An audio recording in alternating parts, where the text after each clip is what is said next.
Well, this has been one of them lazy, kick-back, wet days, man. Raining all day and still raining.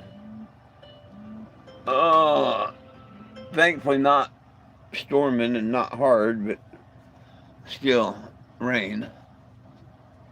Oh, well, actually, it might have quit sprinkling. It might actually be dry for a few minutes. Hey, maybe it quit. I can't tell about tomorrow's forecast, so I'll probably try and go set up tomorrow.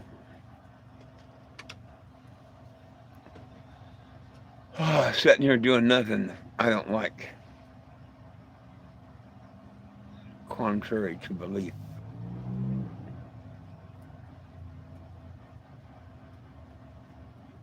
What's up, Big Stank? Frankie? What's up, my friends? Be with you in a second. I'm getting ready to roll one. Roll one just like the other one. There's nothing better to do today than smoke a little grass.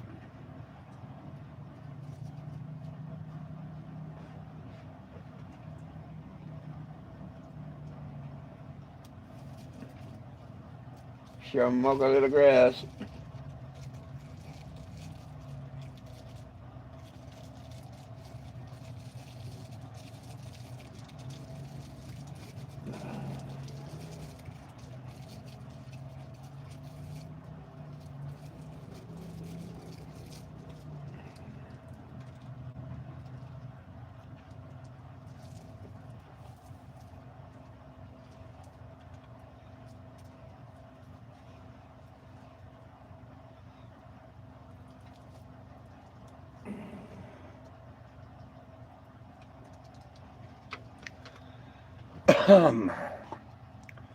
How's everybody doing?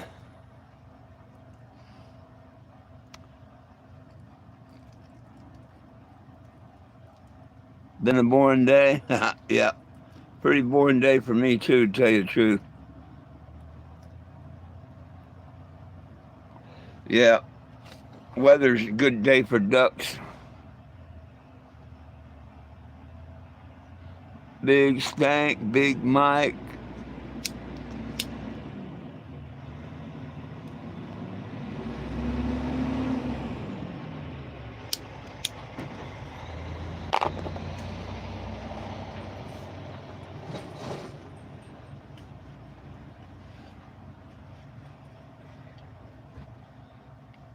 What say all of you? I hope the beginning of your Memorial Day weekend has been good.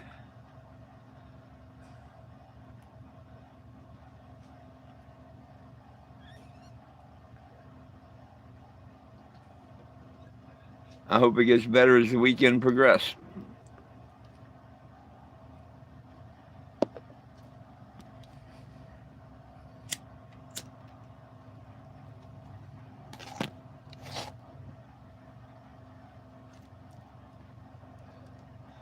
One of those that don't want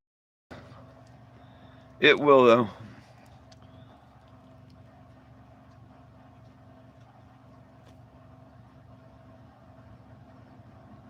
Need to find my power hitter.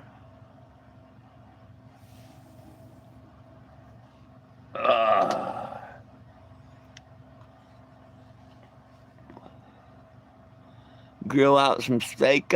Cool. I had a lady that works up here at the gas station just give me a couple of packs of frozen pork.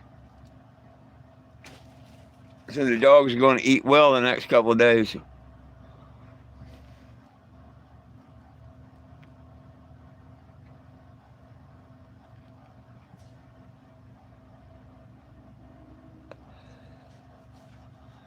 What's up? What's up? What's up? 12 people, 4 likes. It's about average. 1 out of 3 of you like me. Cool. You can't have everybody like you.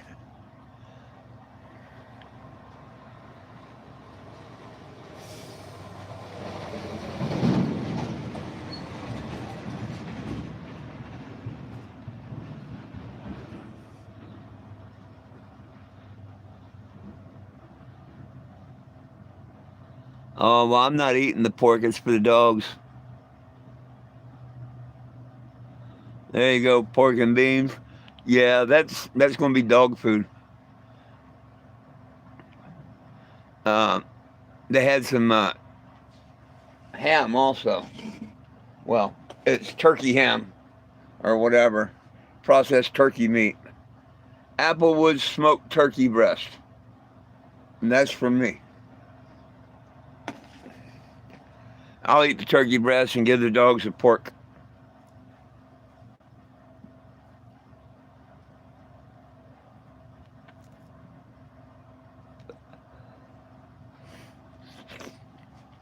This afternoon, I made up my top ramen. I made a big bowl of top ramen. I added 3 eggs and a piece of beef kielbasa. Oh, it was good. It was pretty good.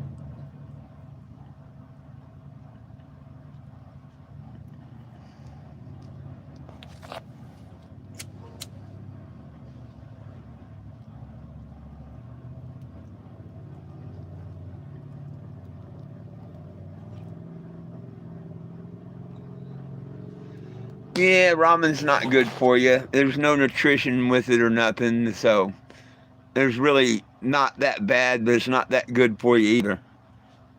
And one of them, it'll build the turd things.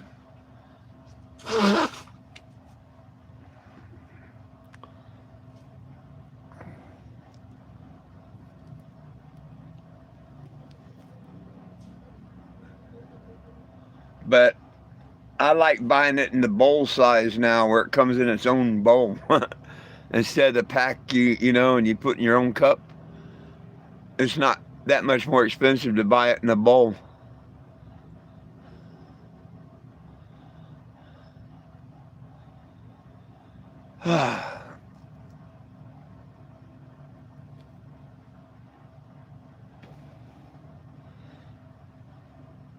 Wonder where Cowgirl is. I haven't seen her in a couple of days. I'm kind of wondering about her. I hope everything over there in San Francisco is all right.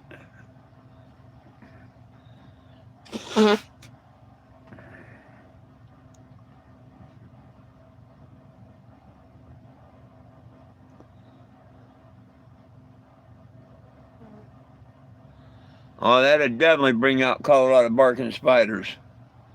Those are the ones you got to watch out for, them Colorado barking spiders.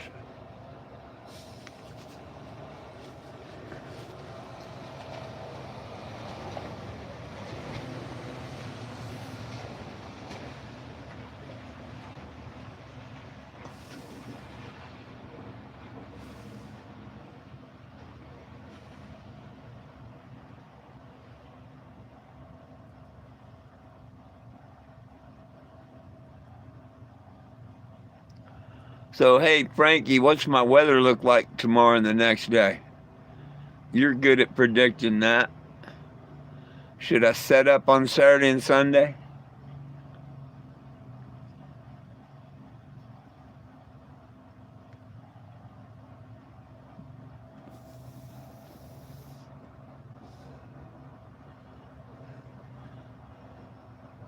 That's the parasites.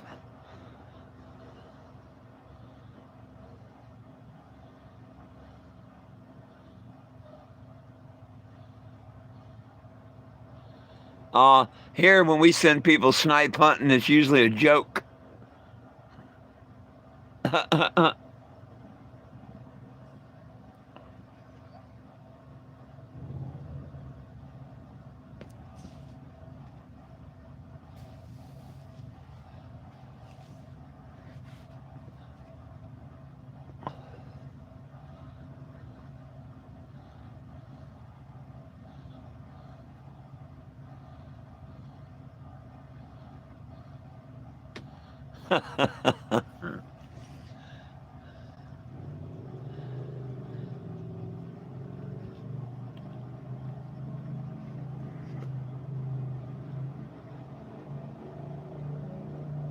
Oh, that sounds good. That sounds like I'll be set up tomorrow over there at the Taco Bell. Hey, Mike, do that while you're visiting a friend in the hospital. I thought they was going to push the alarm and clear the whole floor.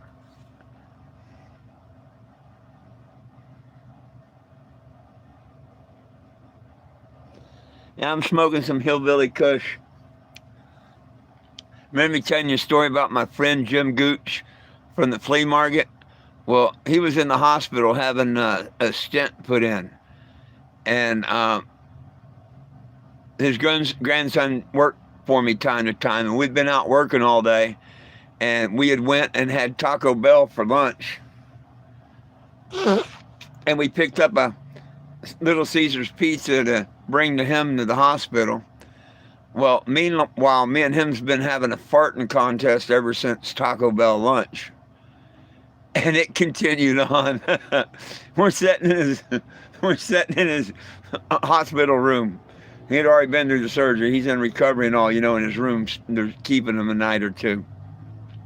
Of course, he's in the center of the room, basically, in his bed. And there's a couple of chairs around for family to sit in his room. And me and Lexi was sitting over here. He's in the middle of the room in the bed. And Steve, his grandson, sitting over there. And there's the door. And all of a sudden, I rip one. and it wasn't the silent deadly. They know I ripped one. And Steve yells over to Lexi, "Lexi, how can you just sit there?" Because, she's sitting right next to me. He's like, "Lexi, how can you just sit there?" And I know it got my intended victim, Steve, over there anyway. And I look over, and old Jim Gooch is laying in his bed, and he's got his nightgown up over his nose like this. It was funny.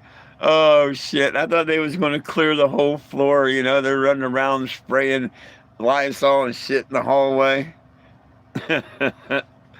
Oh, it was bad.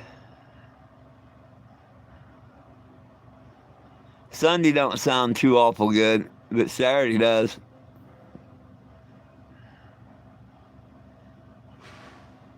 What's up, John?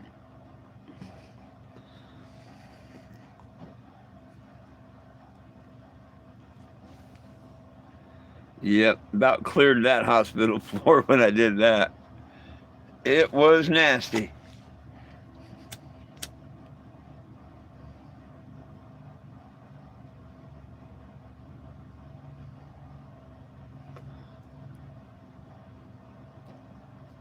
They say Bach beer is the bottom of the keg.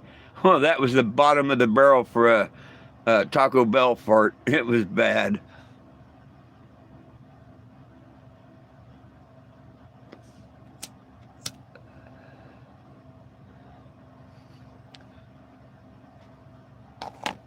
And I'll never forget looking at Gooch and him having that nightgown over his nose.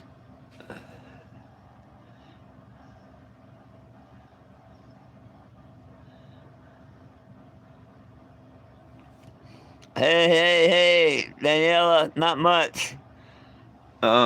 Gas prices, grocery prices, airplanes, and taxes, I think.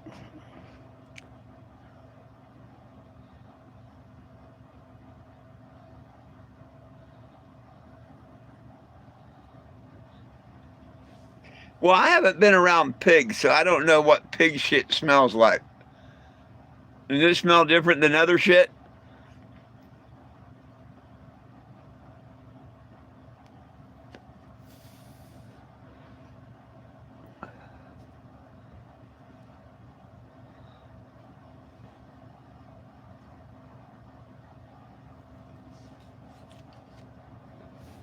That's like somebody make a statement, tastes like shit. And I'm like, well, how do you know what shit tastes like?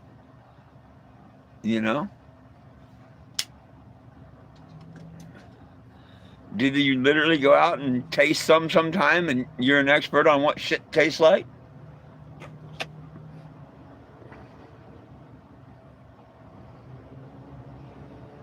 Oh, they spray all kinds of horse manure and shit on the fields. Oh, yeah. People like use bat shit to grow things and stuff.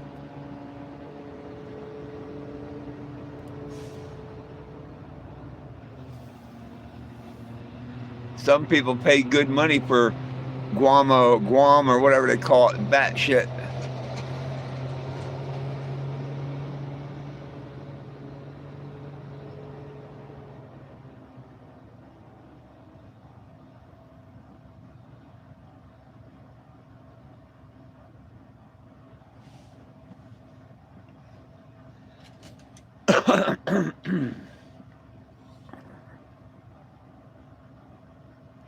What you smell, you taste. Man, I've had farts stink so bad you can literally almost taste them. Yep. I tell you what's weird is a Taco Bell fart. You can actually smell the beef or the burrito. Chicken fart. You can actually smell chicken. You know? Oh, I've had farts where you can actually smell the food.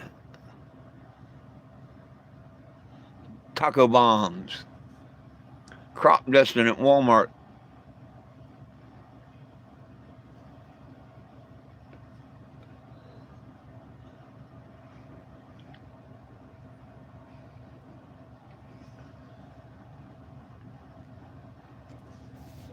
But I've ate chicken and, the next day, whatever, take a dump and it smelled just like chicken.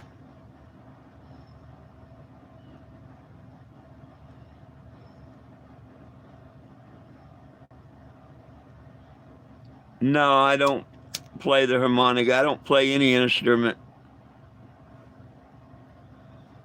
And you sure don't want to hear me sing.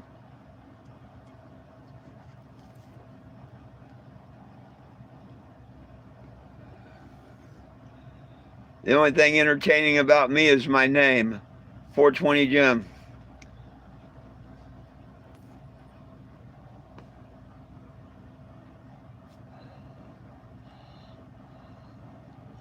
What might be the grossest thing that you've ever heard? You live a sheltered life if that's the grossest thing you've ever heard.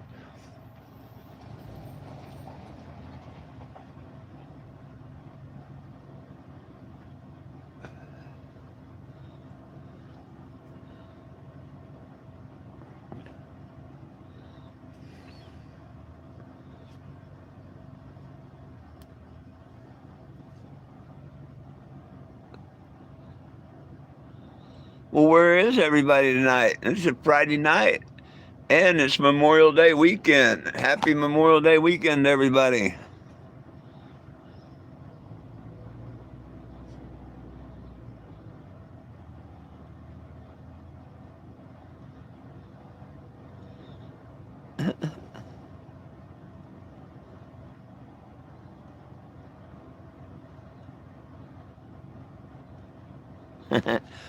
Well, that's because you eat a lot of kernels of corn that you don't actually chew up. You think you did. It's not like your body magically puts that kernel back together and puts it in your shit.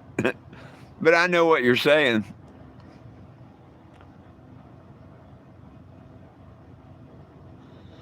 Oh, that's going to be big money, Mike.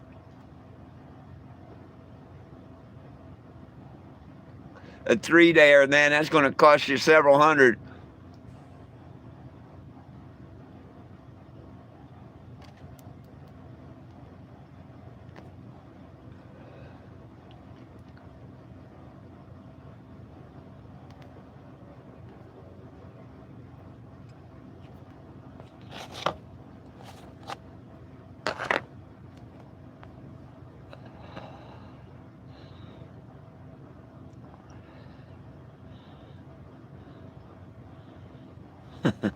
Chew it up better.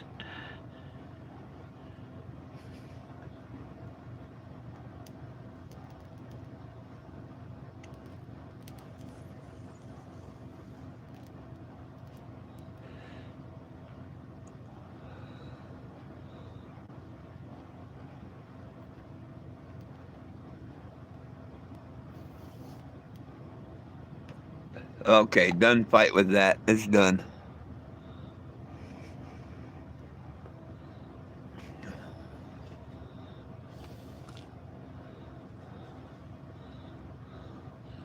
To the motel it goes.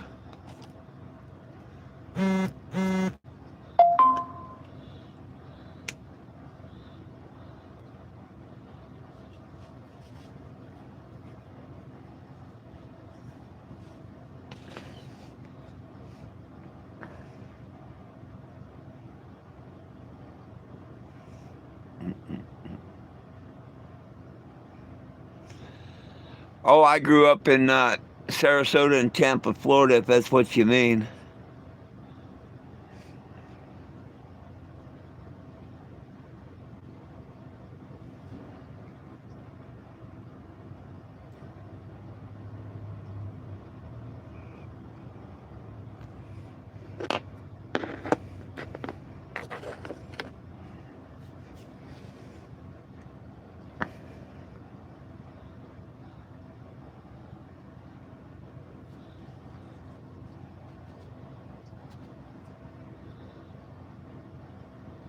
Well, we're minus a few people this evening.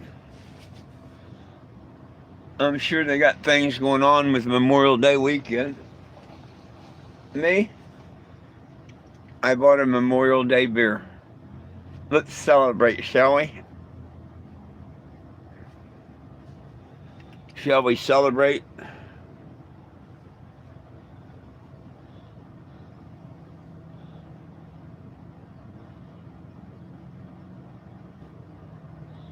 The present day. Sorry to hear about that.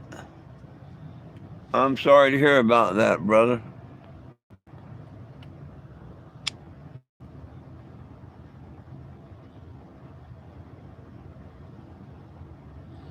Hell, that's the best thing you can do on Memorial Day, I guess. Maybe I'll get out and see some people tomorrow, but shit, my Memorial Day weekend's sitting here talking with y'all, and because of the punk ass trolls, I can't go to TikTok and, get signatures and waste time there. But it's all right. There might be a reason. The good Lord didn't want me over there. Everything happens for a reason. Some stupid idiot. Oh, I didn't mean to hide him from the channel. Let me change that. Unhide him. Okay, and put him in a timeout. 24 hours to do. Goodbye, stupid.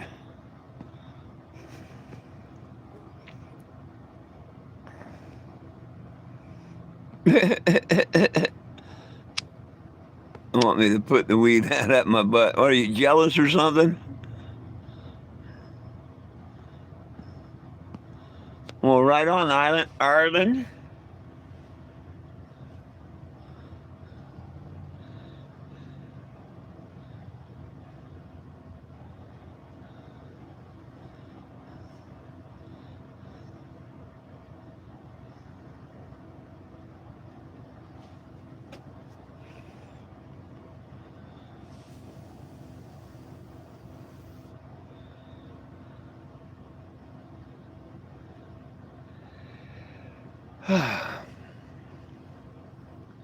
Think it'd be an early evening for me. I think I'll just go to bed early tonight. Of course, I go to bed early pretty much every night compared to, years ago. Nowadays, 9, 10 o'clock, I want to be in bed. I used to always never be in bed until 2, 3 o'clock in the morning. How things change when we get older. What do you mean, let's get high? If you're waiting on me, you're backing up. I'm already there.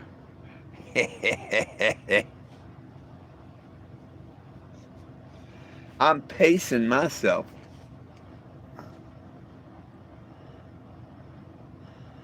Time stops for no man, no woman, no child, or nothing. As a matter of fact, we're living in Revelations where it's sped up.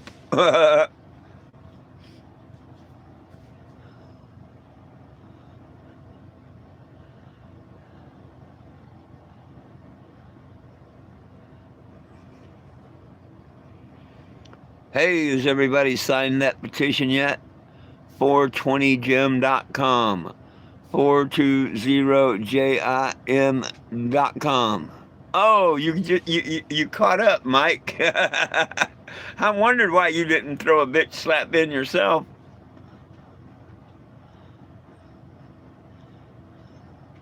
Uncle Jesse would do that. I'd be damned. I wouldn't know.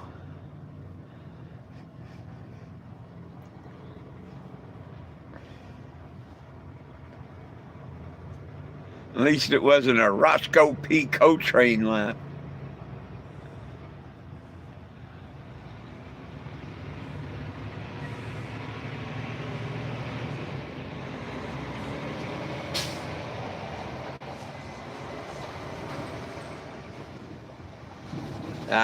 Don't give in to the idiots. Ignore them and bless them because they're just demons. And if they're not yet a full demon, they're wannabe demons. Not worth your time. Know what I mean? Burn. You're talking like that, you might get them all excited.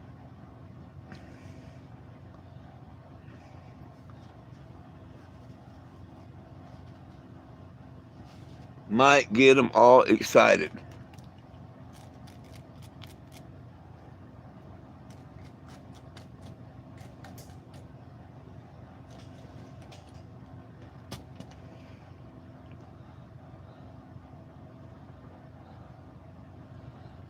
Yeah, I hear you, but why lower yourself to their standards? You know what I mean? I used to too, so, I'm not really bitching, but I learned why lower myself to their standards.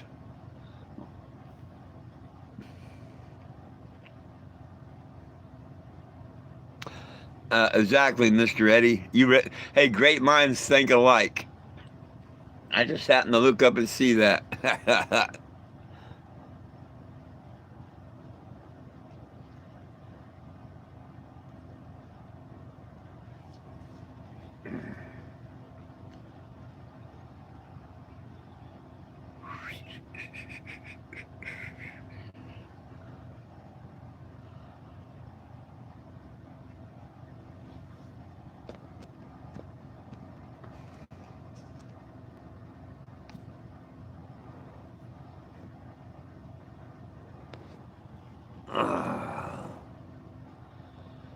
Well,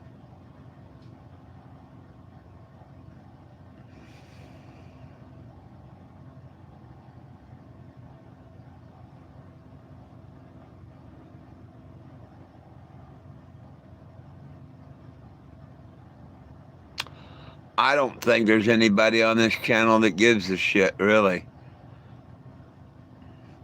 People come on here and say stupid shit like that. They should be on Pornhub and stuff.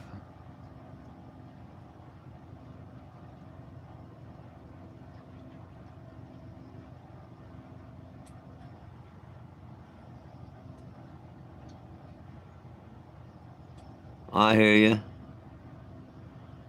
No, you haven't missed much. Some idiot coming on here telling us he's got an erection or something. Other than that,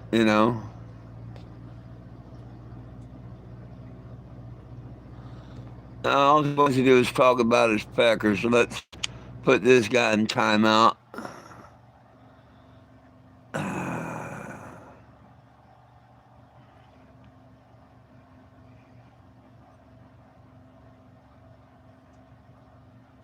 Oh, they're always going to talk shit, but, it gives us a reason to put them in timeout. They're desperate for attention, so they got to type shock statement, something, it shocks you or whatever.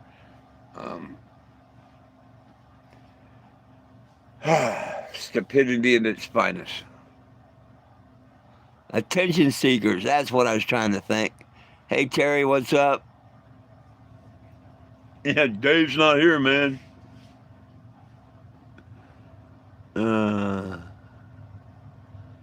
It's like when I was on the boat. People were always going outside the cabin, yelling and looking for Ralph. They'd be, Ralph! And they'd never find him. Lots of times I'd hear people yelling for Ralph. They'd be, hey, Ralph!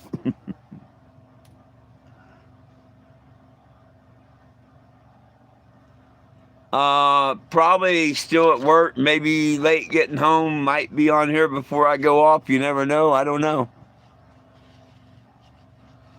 Oh, it's real sad to think how society's changed. Yeah, it's dark night, but he'd been working away from home or out of town or something like that, and it normally takes him a little while to get back home and all. It won't surprise me, if we hang out another hour if he comes in. Um, but it's usually been, sometimes fairly late. But I haven't seen either one of the Millers tonight.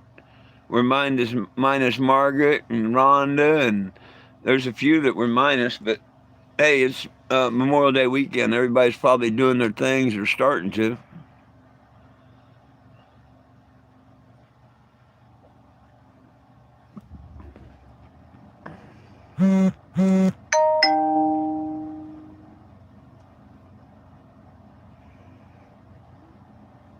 You're going to hang till 11? Good for you. I'm not.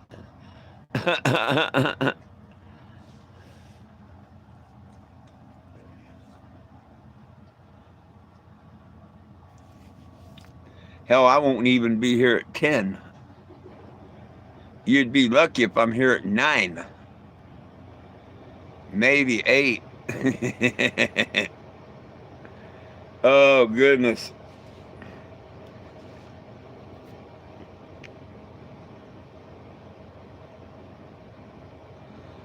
Oh, I was thinking that just a few minutes ago and almost said it.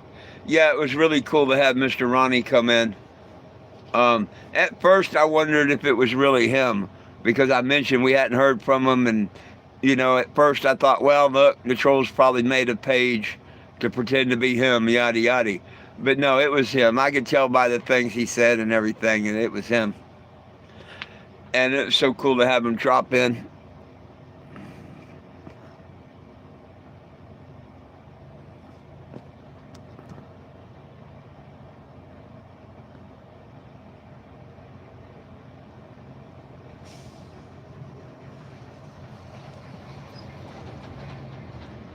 Ronnie is a real good soul.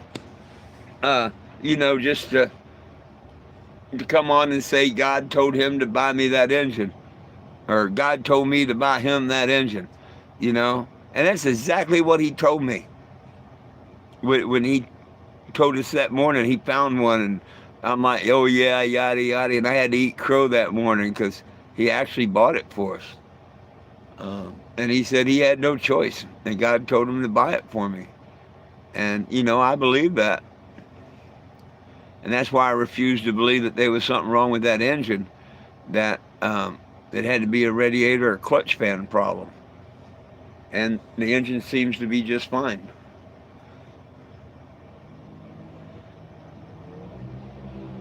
Oh, definitely sent from God. Definitely sent from God. No doubt in my heart. But remember, the trolls had just did another stupid video about me, and I said, oh my gosh, I'm so glad they did that video, because every time they do, something wonderful happens. Boom, I got an engine. Remember that? Every time they make one of them stupid ass videos about me on this YouTube, something wonderful happens. Maybe not within a couple hours, sometimes it takes a couple days, but something always wonderful has happened. And same there. All of a sudden, I had a damn engine the very next day. Well, I didn't have it. I had someone tell me they bought it. Then I didn't believe them, and they sent me the receipt. And I had to eat crow that day a couple times. But, yeah. I keep waiting for them to make another stupid video. Maybe I'll get my radiator and air conditioner. Oh.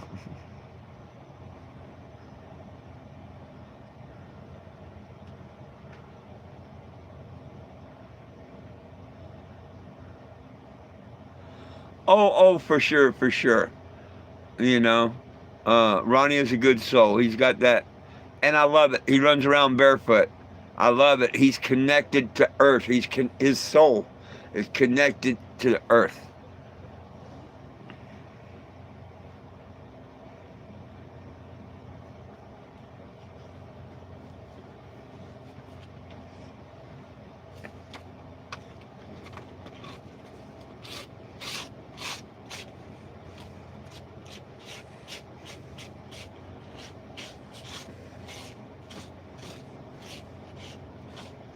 Most people, it's been a long time since they've touched the earth.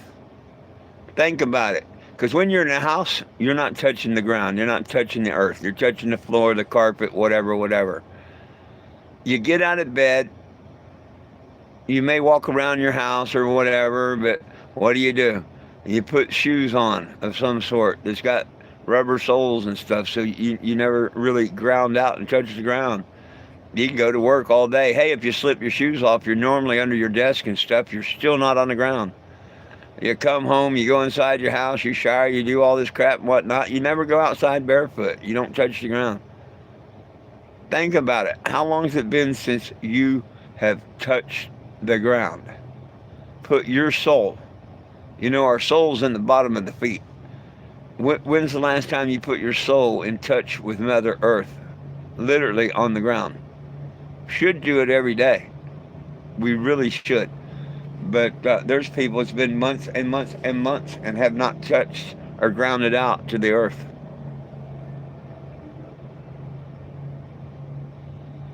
Yeah, sign the petition first and then chug a beer. Hey, everybody, tonight, if you go and sign that petition, I give you permission to chug all the beer you want. As long as you're above drinking age.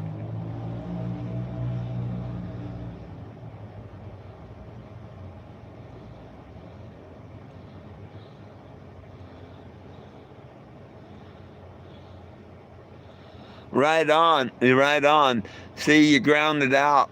But there's a lot of people. There's a couple of you now sitting there wondering, well, hell, it's been over a week since I've actually literally touched the ground with my bare feet. Some people, it's been months. Hey, that's a bubble bath.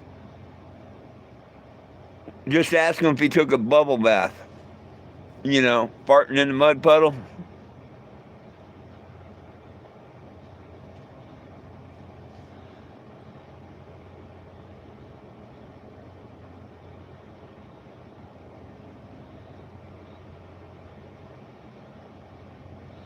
Well, yeah, you need to find Yahshua.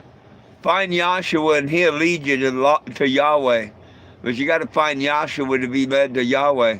You want something to do if you're stuck in the house, read the forbidden books. Read the forbidden books. Enoch and Jubilee are two of the best.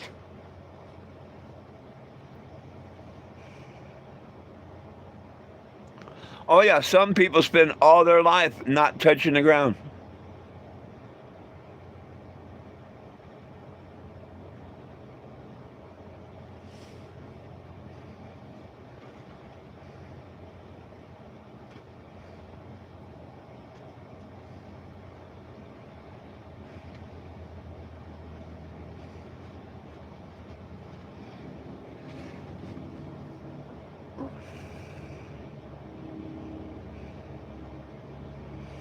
Oh, they're really good reads. They really are. The Book of Jubilee explains to you um, how we originally had 13 months, not 12. 28 days in each month and 1 day for the resurrection. It teaches you all kind of things.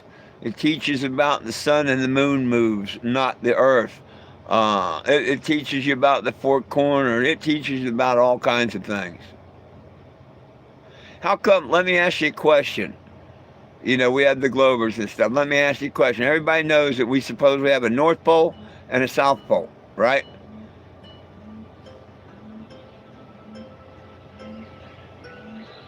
Why don't we have an East Pole and a West Pole? Right? They want me to believe if I started walking north, you know, I'd go to the North Pole and I'd just keep walking, then I'm going to go down to the South Pole. And then I'm going to come up and I'm going to walk to the North Pole, right? Well, how come we don't have an East Pole and a West Pole? If we go east or west, we just keep walking. We never hit an East or a West Pole. But you can hit a North and a South Pole. You ever think of things like that?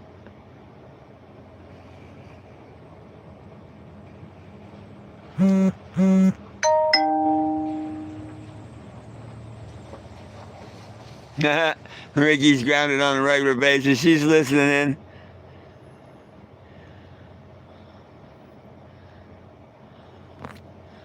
Right on, Ricky.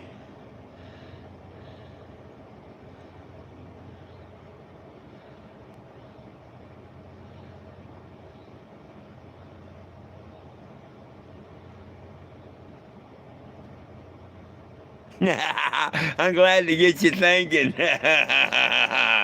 I'm glad to get you thinking.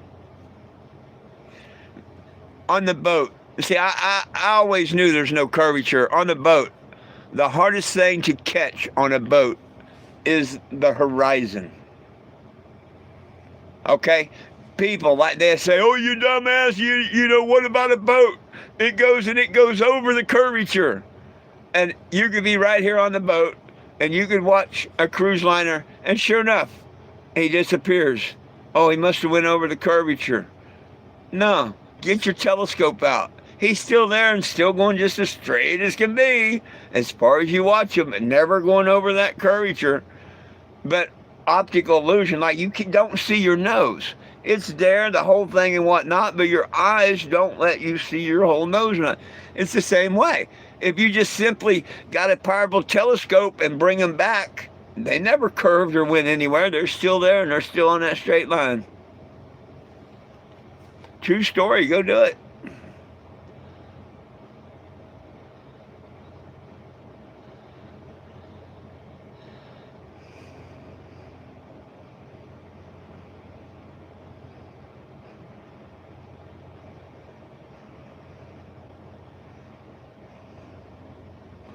Alcohol and weed.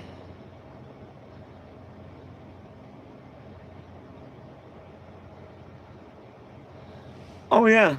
Hey, I'll give you another one. In 7 miles, don't you think they would be curvature? Okay, in 1 mile, there's supposed to be a certain amount of curvature if you do the math to get the circumference. Hey, I've been on 7 Mile Bridge. Okay? And it's a bridge down in the Keys that goes 7 miles. And there ain't a bit of curvature on that bridge. None. Zip. Zilch.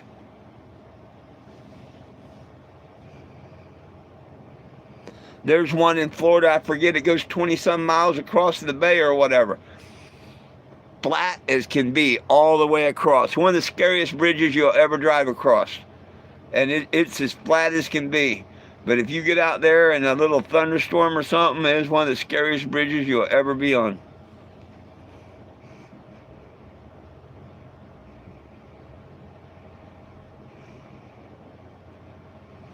Oh yeah, any commercial pilot that will tell you the truth will tell you it is flat. All planes. Okay, planes fly off a gyroscope. Gyroscopes don't allow for curvature. They are on a flat. They set in the pin. They always have to be flat. Autopilots and stuff work off of gyro compasses. I mean, if you know anything about compasses and gyro compasses, that proves it. They do not allow for curvature on a flight plan. Why not? That would be my question.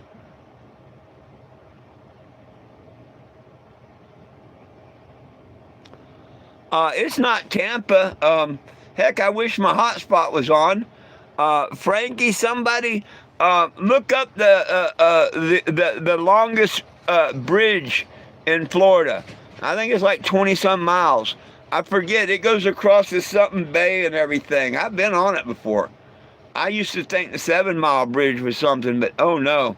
That one's really, it's a scary-ass bridge.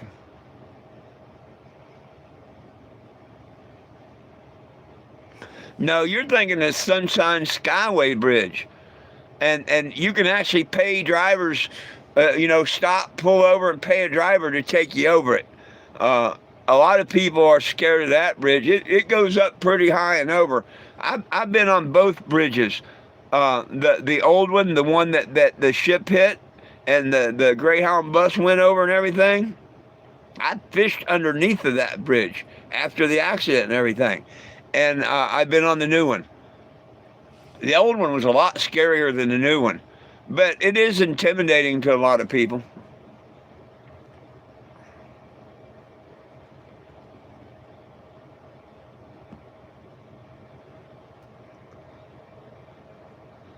I don't know. Well, I don't have my hotspot on, so it's not me.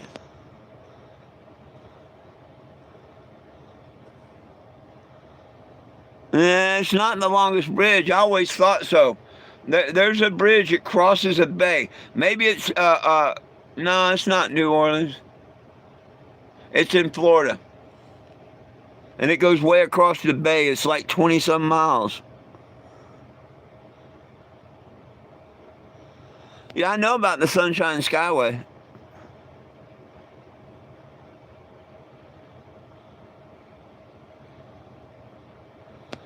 Yeah, the Sunshine Skyway. Yep. Oh, I understand you looked it up a few minutes ago. Um, and yeah, that sounds about right. 5.5 miles for the Sunshine. A lot of it is flat, and then you go way, way, way, way, way up in the air and over, and then down flat again. There's like a good mile, mile and a half leading up, and then a good mile up in the air and over, and a mile down, and then another. Yeah, I mean, I've been over the Sunshine Skyway Bridge, and that was the one that the ship hit. It's a big fishing pier now. You can walk out and walk out it a long ways and fish off of it and stuff, or you used to be able to. But when they built the new one, of course, you can't uh, be on the only thing you do on that old one is fish.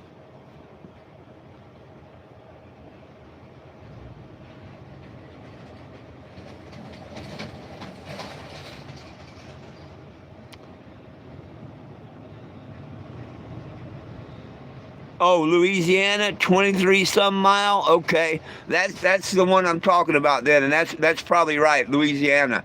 I mean, I know it's down there. I thought it was in Florida because I drove tow truck, and I had to go across that one bridge. And I'm telling you, it's yeah,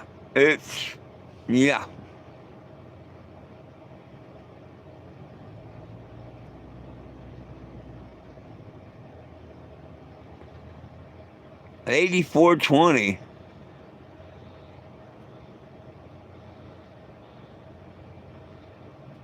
Trip of the fans, right on. My trans, are you an idiot?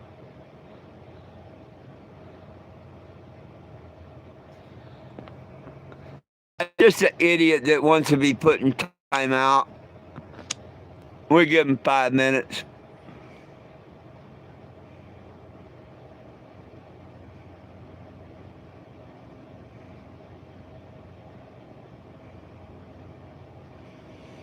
What was supposed to say 420? How you doing today?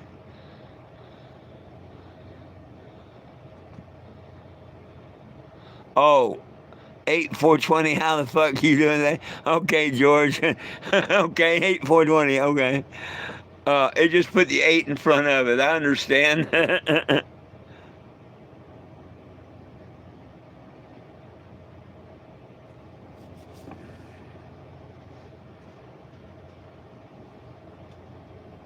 Speaking of trans, I've got to add about a half a quart or quart to my trans.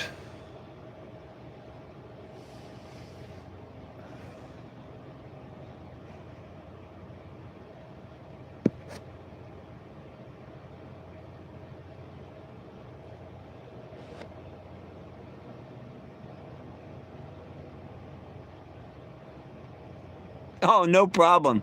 No problem, George. No problem.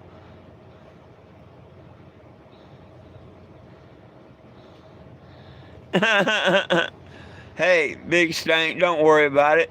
They gotta answer to Yahweh. No matter what they do and say and yada yada, they gotta answer to Yahweh. And I'll have my answer in the next couple of weeks of whether I'm supposed to uh, uh, bring everything to light in court here, or if I'm just supposed to go on. Because if I have to stay in Missouri another month, I'm going to go file the paperwork. If I can get out of here in the next couple of weeks and move on, I'm going to do that instead.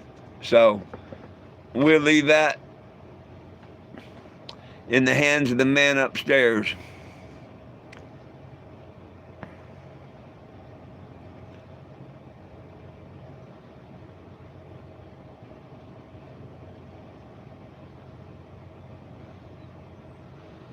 Oh, Ricky, don't be depressed. You need to go out and do something. Take a little trip or do something. Get out of your depression.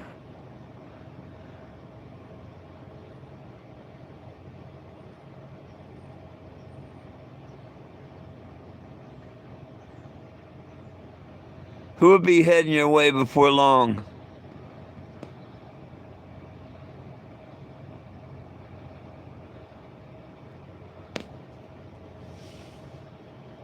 Shit, I'd go fishing, but you got to have a fishing license.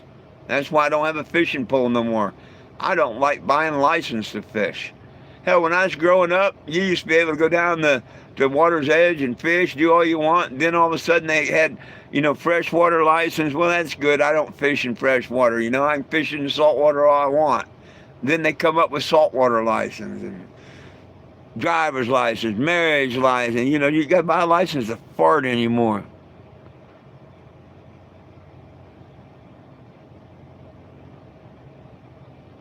Oh, you're talking to Stone? Hey, Crossword Stone, good evening. I didn't even see you were here.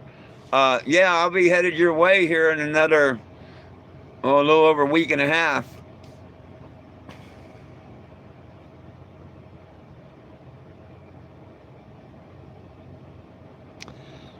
When is that? July 4th?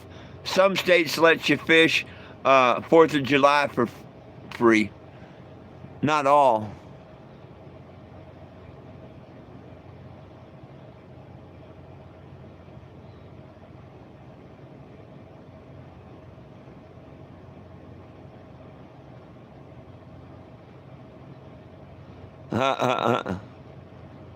$44.87 for an annual license. Isn't that something? $124 for the same. Isn't that something? And they have no right to do that. We need to get back to being sovereign citizens and living by land law. Sink that damn boat that has us under British law.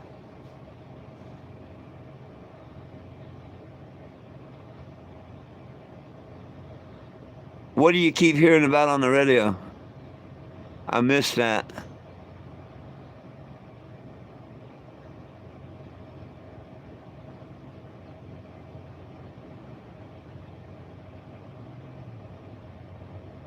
A lot cheaper to buy the fish than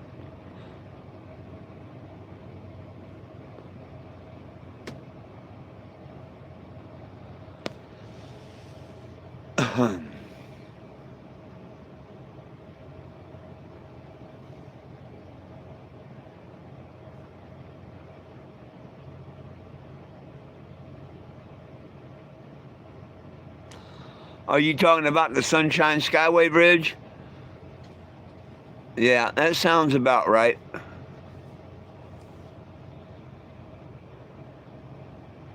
Oh, no license fishing, right on.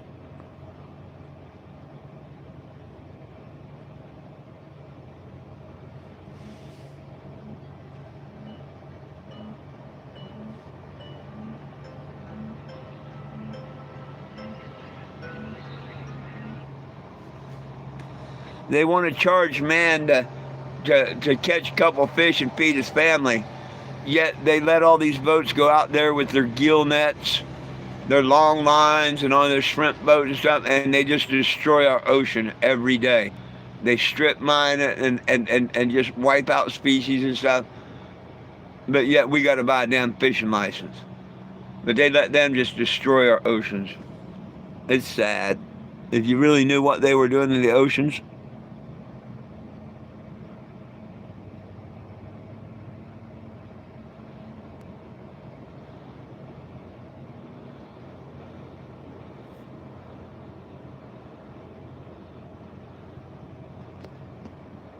Pro Carp Association, right on.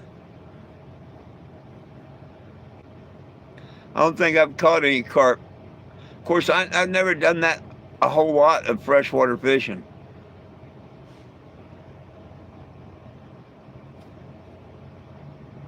Once you've been out and caught a big eye or a bluefin or a yellowfin or an albacore or something or a wahoo tuna, then you've been fishing.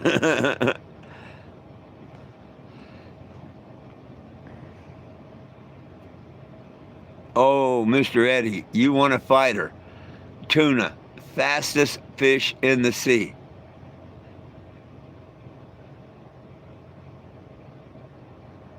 Oh yeah. Once you go and catch a tuna or whatever, you're hooked for life. Absolutely. Absolutely. All fish does have a lot of heavy metals nowadays, but anything you eat nowadays is so bad for you. It's full of poisons and stuff.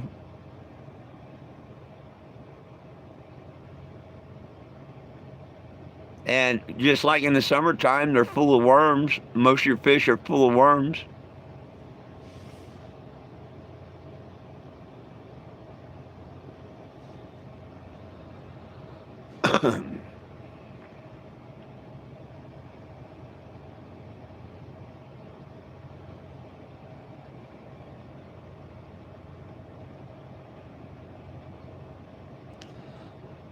Oh yeah. Oh yeah. Oh yeah. We've destroyed our oceans. People don't talk about that. But when they finally looked at the very bottom of the Mariana Trench, they found trash. Does that tell you something?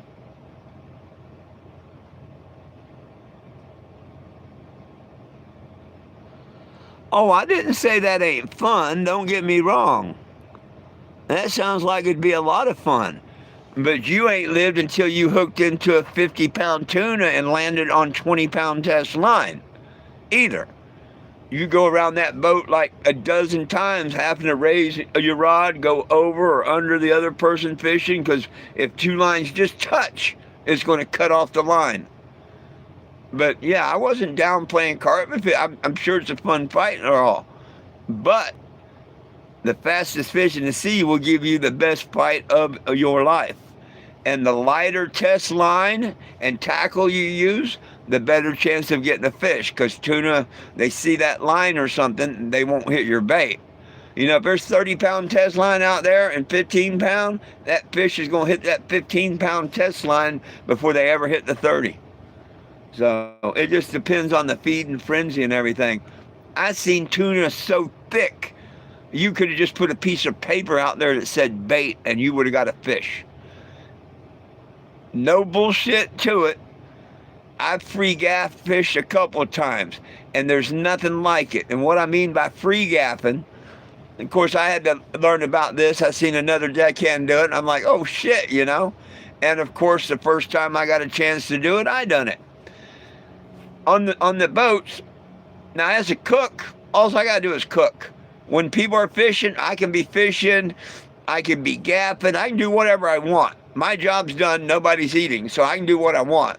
And unless I'm fishing, or if I've already, haven't got my line out or nothing, and somebody yells gaff, well, if someone yells gaff, whoever on the boat, one of the crew that's closest to a gaff, will go grab the gaff hook and come over and wait. And they either yell gaff or color. And the thing on the boat is, once you see your fish, the color of it and whatnot, you either yell gaff or color.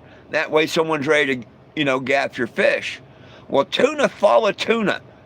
And you get them in such a feeding frenzy, they're just darting all around the place, They don't know these fish are being reeled in. They just think these fish are chasing something. And that's why if you lose a couple fish, they go down. They dive down. You done fuck them up, they go down. Well, if enough fish dive down, it scares the whole school. And the whole school dives down and boom, just like nothing. Like somebody turned the switch off. But it's fun. You'll be standing there waiting to gaff the fish, for the customer. And all of a sudden the tuna will swim right up beside it to see what's going on. And you just grab him with the gaff. Fresh fish. As soon as you throw him on the deck, you got to cover his eyes, and it'll calm him down. If you don't cover his eyes, he's going to beat the shit out of the deck. You get your hand or foot underneath him when he's flopping, he could break your hand or your foot. I mean, fresh fish, no fight out of them, hit that deck, pop, pop, pop, pop, pop, pop, pop, pop, pop, pop. Ain't nothing like it. Free gap. Just reach out and just grab one out of the water.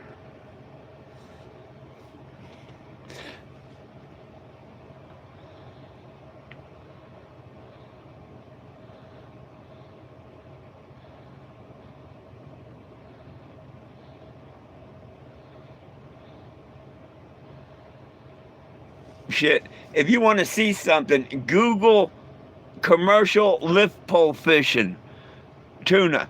Oh yeah, I've stood on the back of the boats flipping tuna over my shoulder. There ain't nothing like it in the world. Nothing like it in the world.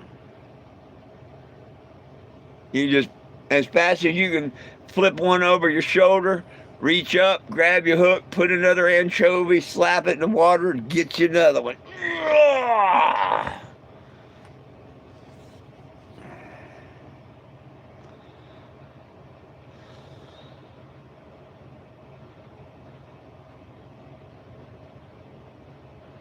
Oh, I've done that, Big Mike. Hell, you do that on the shrimp boats and stuff all the time.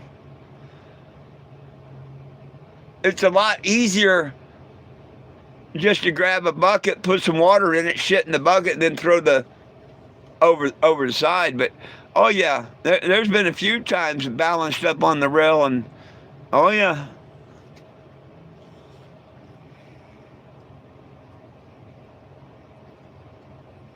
No, you still need the paper to wipe.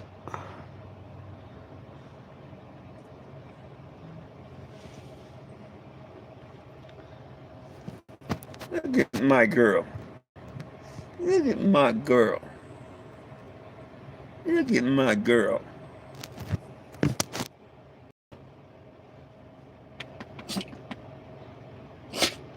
Achoo. Achoo. She's always, rub my tummy, rub my tummy, rub my tummy. Rub my tummy, tummy, tummy. Easy, rub my tummy, tummy. Easy, poor girl. Oh, it's a good one. Oh, yeah. Here's my baby.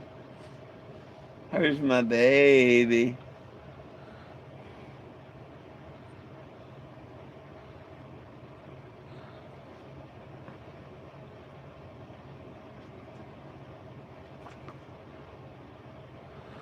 Oh, heck, when you go 3 miles out, your Navy boats, your cruise boats, your commercial boat, every boat, once you hit the 3-mile marker, you can empty your sewage into the ocean. You can legally empty your trash into the ocean. Go check it out, maritime law. You'd be amazed what's out in our oceans.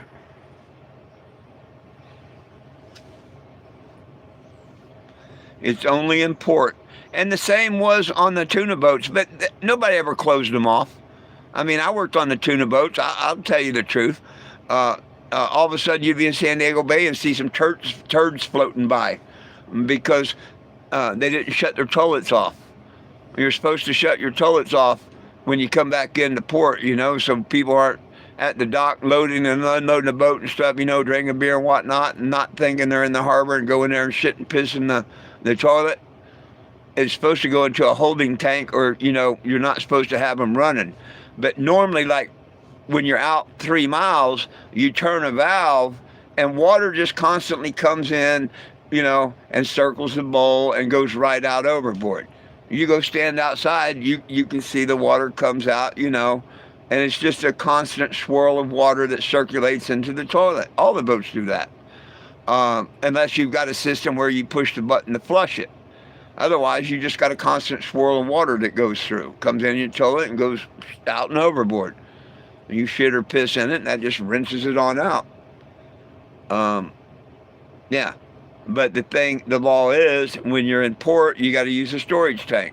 Like RVs. When you're on the road and stuff, you got to use a storage tank. when you're at a camp facility or something, you can hook your sewer directly to the sewer tank. The same thing with a boat. You're supposed to have a holding tank and stuff, but when you get offshore, you can open it up and empty it out in the ocean all you want.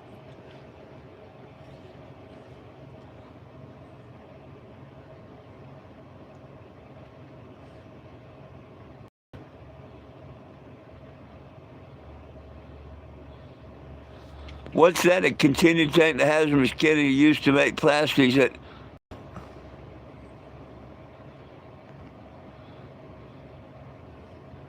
Oh, damn.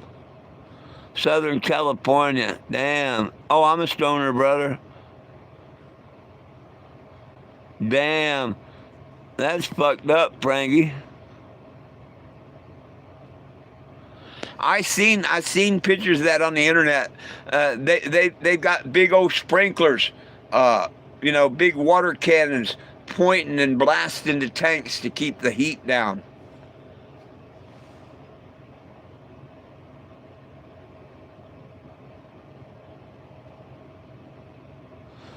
Have I been smoking? Well, there's only 2 times of the day I like to smoke, and that's when I'm with someone and when I'm not. And the whole key about smoking cannabis, you ready for this? The whole key? You ready? Only smoke on the days that end with Y. No other day. Only the days that end with Y. That's the days the good Lord gave us to smoke cannabis. Well, actually, he gave it to us to eat. We shouldn't smoke anything. We're destroying our temple. But I think the good Lord would understand just breathing this toxic air is destroying our temple.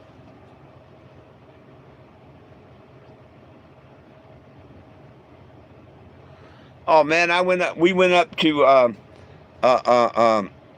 to Atlantic City and stuff. We went up, we took a train, and we hit a semi and shit. And another story for another day. Anyhow, we had to get up from Biloxi, Mississippi to Ventura, Virginia Beach or something like. I think it was Ventura, Virginia or something like that. We did off-house barracks for the Navy and stuff. We redid them. Well, anyhow, when we was up there, we went and drove to Atlantic City and stuff. And I forget where it is, but I think it's Chesapeake Bay, if I'm not wrong. You start out on a bridge, and you're taking a bridge, and then all of a sudden you go underwater. Some of you might know what I'm talking about. If not, just search up bridge. Start out on bridge, go underwater. I think it's the Chesapeake Bay Bridge or in Chesapeake, but that's weird. I didn't know. We're just driving. And I thought we were going across a bridge, and now all of a sudden we're going under the water. Pretty freaky.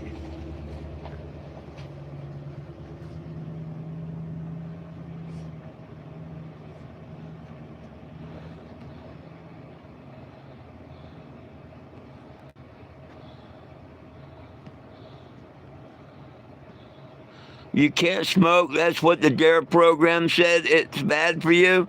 Oh, come on, big stank. Don't you know what DARE stands for? Drugs are really excellent. Drugs are really expensive. Yeah.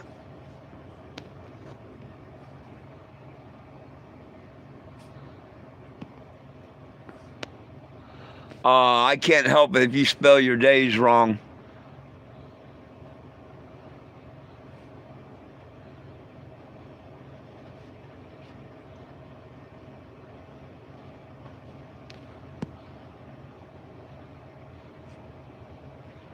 Oh, is it Chesapeake? Man, it's a trip. especially, I had a Toyota 4Runner that I bought and whatnot, and just put a clutch in it and everything. And me and the old lady said, let's go to, and we had to go across the ferry and stuff. It was a great trip. But we're just driving along, and all of a sudden, there's just water in front of you, and you're going down, and whoop, you drive off the bridge right under the water into the tunnel. I kid you not. That's exactly what it is. You're bebopping around on the bridge above the water, and then all of a sudden you take it, dive, dive, dive.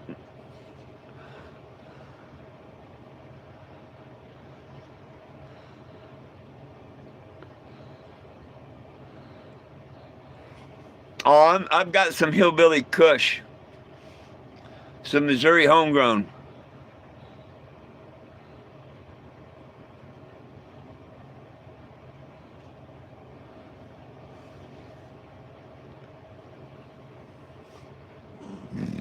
Like coming out of Florida all the time. Mobile, uh, the Mobile Tunnel. You have to go in and out through the tunnel. I never forget that either.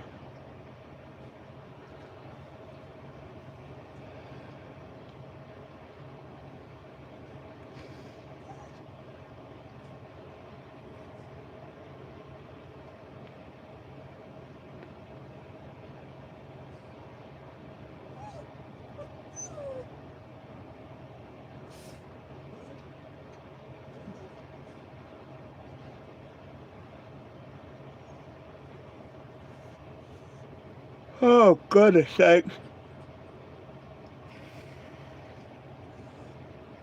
Hey, make sure y'all are all on the petition. Nobody belongs in jail for weed. It needs to be legal everywhere for everybody. Not by state, but by federal law.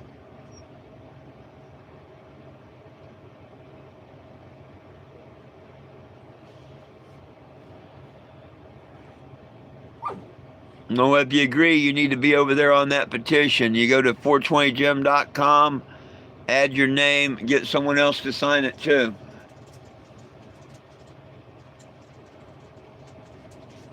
What? It's like died down. There's not even a one car over at the gas pumps or nothing. And it's been busy all day. Now all of a sudden they get a break, it looks like, for a minute.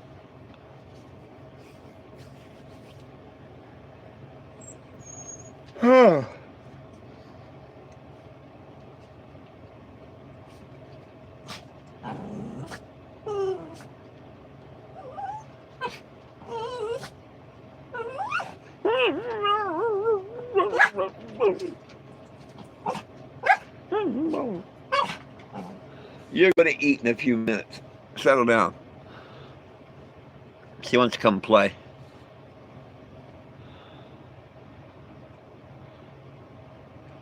Yeah, I'm in America. Oh, yeah, I love shrooms.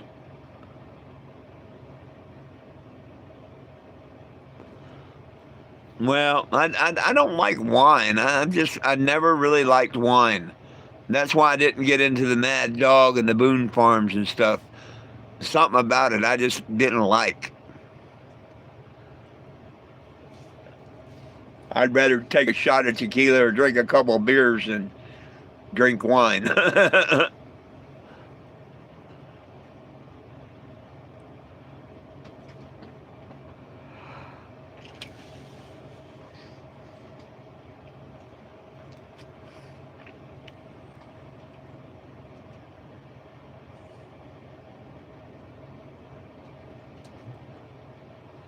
Oh, that's why it's quiet outside. Right on.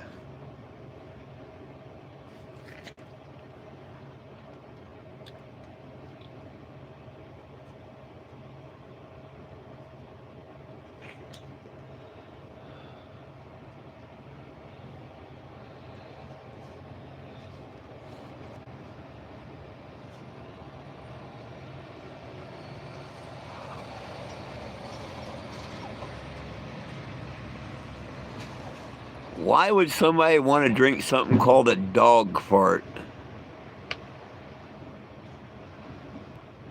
Ooh, smoking Somalia taxi. I'll be damned.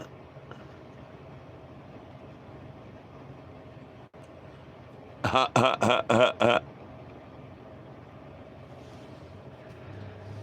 not going to go there and say wine is fine. Wine is not fine for me. I used to have this girlfriend, Dana Copeland.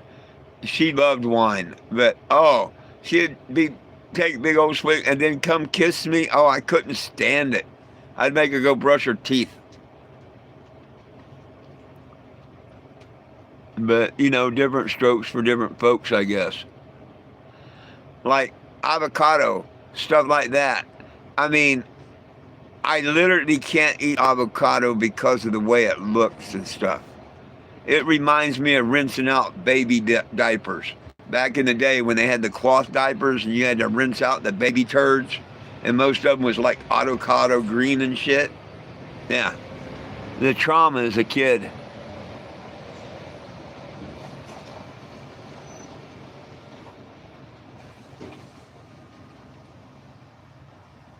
Duck fart. Okay. Well, why would you want to drink a duck fart? A cat fart, a dog fart, a cow. Why would one want to drink anything with the name fart? To me, that sounds like a shitty drink.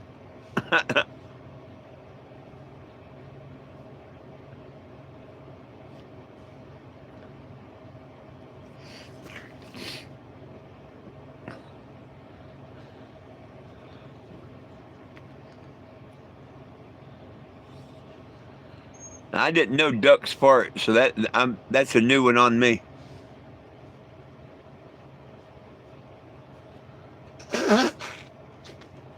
Do you know sharks can't regurgitate? Sharks can't throw up? I learned that when I was on the boats. Good evening, Roy. I learned a unique way of killing them because they can't throw up. And they will literally kill themselves trying to get it out of their stomach. I cooked on the tuna boats, as I've mentioned before. And when you're out more than one day, a 2, a 3, a 4 day, whatever day trip it is, you normally have steak and lobster on the second or last night of the trip. That's just normal thing that normally happens on the boat. Not all the time, but normal. 8 out of 10 times that's what normally happens on a charter.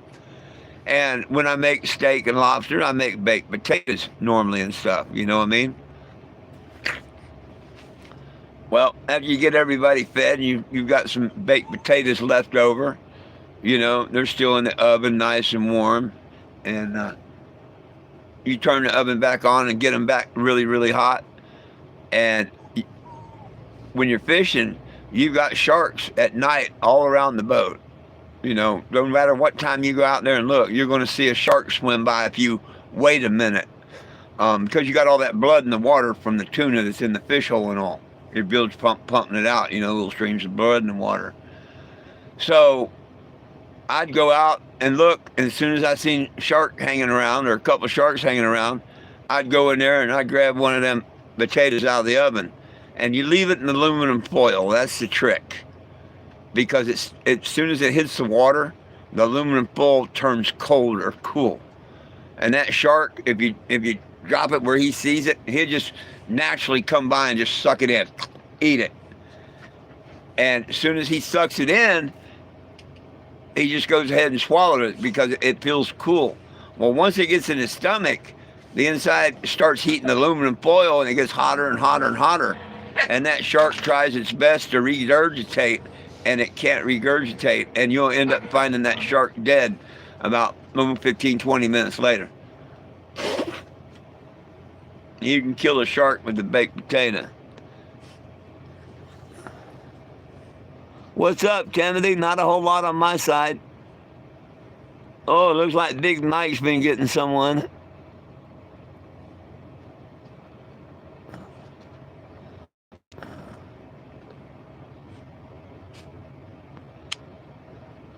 Hey, you don't have to hide these people.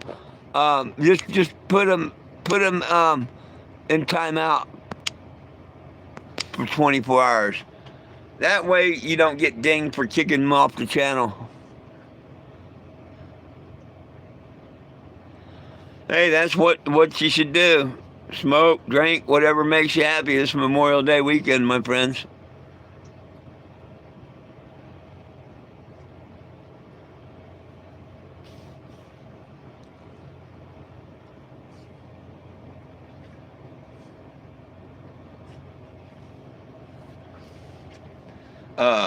used to do what we call mouse trapping sharks. I started that. It started from mouse trapping mackerel. Little mackerel, like anchovies and sardines, you get little mackerel too. When we're out fishing the islands, you can catch lots of little mackerel and stuff. When we go on multiple day trips at night, you put big bright lights over and you use handy dandies and you catch mackerel and stuff. Well, anyhow, the tuna season was over with. I put you on the loudspeaker. There you go. The tuna season was over with, and we were doing the island trips after that. Hang on. The islands, you go out to like the Coronado Islands and stuff, and you fish for yellowtail and stuff like that. The island fishing you anchor is totally different than tuna fishing. Well, anyhow, I was working on the Coral Sea, and 60-foot boat. I forget, we took out 30-some passengers or whatever. We were doing an island trip, and we breakfast went on. You served the coffee in the styrofoam coffee cups, and I'd be in there, cleaning up a little bit, getting ready to go out and drop a line, and Larry, the owner of the boat and the captain, he'd come in and grab coffee cups. And I always wondered, what the hell's he doing with these coffee cups? Surely he ain't rinsing them out and us reusing them, you know what I mean? What the hell's he doing with these coffee cups? Well, it was, I don't know, third or fourth day of going out island fishing. And it got me, what the fuck is he coming in every morning getting the coffee cups for? So he come in that morning, he's picking up coffee cups, and I decided to follow him out. And I follow him out of the galley, and he's over there at the bait tank, and he takes, and the corner of the cup, right here in the corner, he'd poke a little hole here and a little hole here, and he'd take a piece of monofilament, 10, 15 pound test monofilament. He'd tie it to the cup. He'd leave a couple feet of line, and then he'd tie a little number 1 hook there. And then he'd grab another cup and do it. And I'm like, what in the hell? And he'd take a little piece of bait and put on it and throw it overboard. And when I looked out there, there's half a dozen cups just zipping around on the water. You don't really see the mackerel unless it gets close. But you see this coffee cup just like it's racing across the water and shit. And he called it mouse trapping mackerel. And, I did that. That's kind of fun, You just put a piece of bait on the hook and throw it over there, and a fish is eventually going to hit it. And then they got this little cup that's following them everywhere they swim around. Eventually, it breaks out of the cup, whatever, and the fish goes on. Well, I took it one step farther. If you can mouse trap a mackerel, you can mouse trap a shark, right? Oh, and I did a few different things with the shark. My favorite was the wine bottle. When you do them overnight trips and you make the steak and lobster dinner, you also serve them wine. And you buy, the captains buy you that 1 gallon jug of wine from Kroger's and shit, the cheapest wine, whatever. Dark green bottle, gallon jug. Well, I went up to the tackle store and bought a bunch of big heavy duty hooks, some steel cable, and what I did was I'd take a gallon wine jug and I'd put the steel cable, on where where you pick it up at, the little hole like a moonshine does. Anyhow, I'd put the cable in the finger hole, and I'd put 5 or 6 feet of steel cable, and then I'd take a barbed hook about the size of a gaff hook and put half a mackerel on it. And when a shark comes swimming by, I'd throw that out in front of him. Sure enough, he'd get that mackerel. And it looked so funny because when the fish hit it, it jerks. He sets the hook. Now everywhere that shark goes, this green bottle, looks like a little green missile, is right behind him. And it's funny as hell to watch it just swim around here and there. And the deeper the shark dives down, the more it pulls on his mouth. Hooking a jug, a 1 gallon jug to a shark, it's aggravating to him and everything, but it's not going to kill a shark. The shark can still dive down. The shark can still feed, yada, yada, yada, yada. Eventually the hook, or the leader, or the bottle will hit a boat or something and break. He's set free. Now, if you want to kill the shark, you get you a 5 gallon bucket with a lid on it, and you use that. And that shark, he can take it underwater, but he can't take it very deep. Like I say, the more they pull, the more the pressure, and it limits them to feeding on the surface. Until that bucket rusts free or breaks or something, they can't dive down and get food and eat or nothing. They're limited to what they can find on the surface. And you can end up killing sharks that way.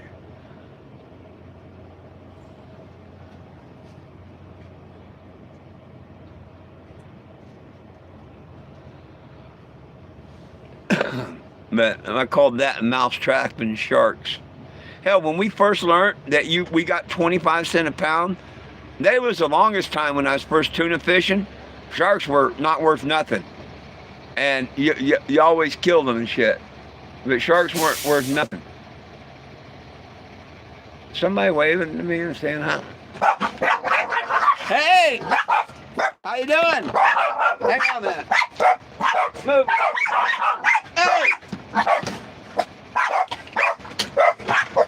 Should we park back here? I'm sorry.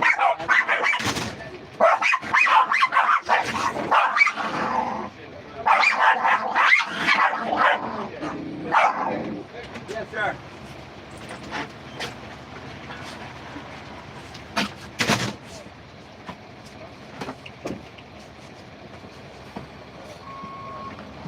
Guy just wanted to know if it was safe if they could park back here. And I'm trying, yeah, they're not going to say nothing about a semi being parked back here. Huh, are they? No. No, he'd be good parked back here. Yep. Heck, most people don't ask, they just go ahead and park. But I got to give them a little Yashua, so that was cool.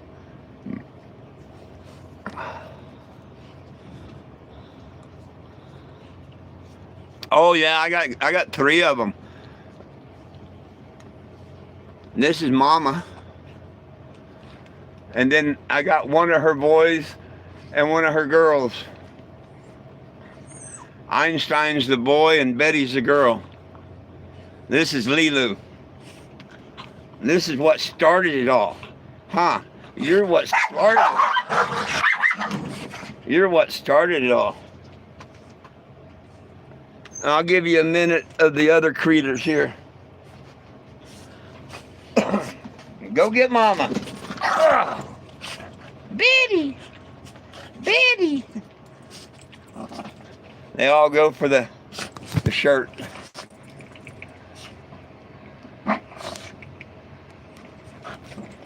This is Einstein. Einstein. Hey, Einstein. And this one's Betty.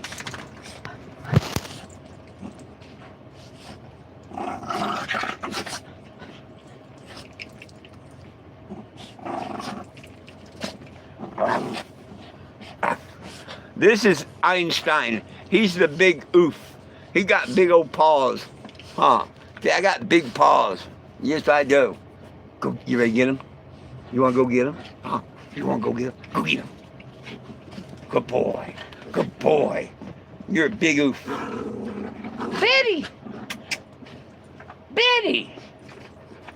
She's interested in the shirt right now. Betty. Betty. She's busy getting she's busy playing. Betty. Hey, y'all ready? Well, hey, Betty. Hey, let's go. Come on. Let's go. Time to eat. Go. She stopped when she heard me say time to eat. She looked up at me. It's about time to eat, isn't it, Mama?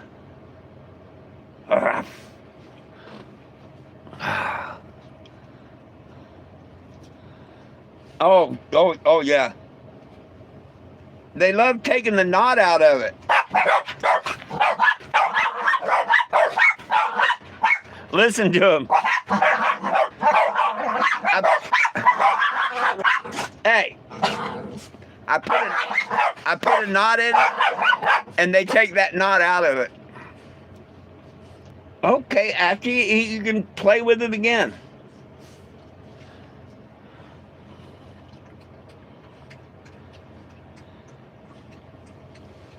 The other thing they like is the basketball in the pillowcase. I've got a miniature basketball. Of course, they're small dogs. For a big dog, that'd be really cool. For the small dogs, they can't fit in their mouth and, kind of big. But if you put it in a pillowcase, oh, man, they love this stuff.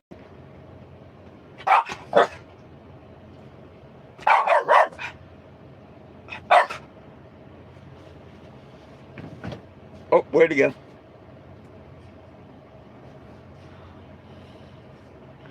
Man's best friend, absolutely. You know why they call it man's best friend? Spell dog backwards.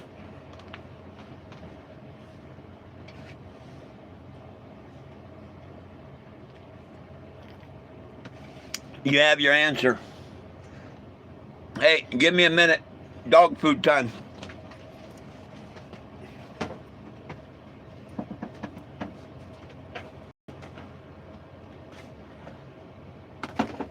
Move.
There you go, baby. You better go get it.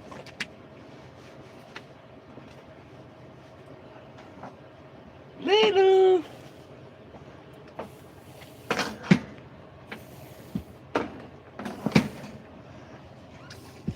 Oh, go get it. Is that mine? Can I have that? She says, hell no.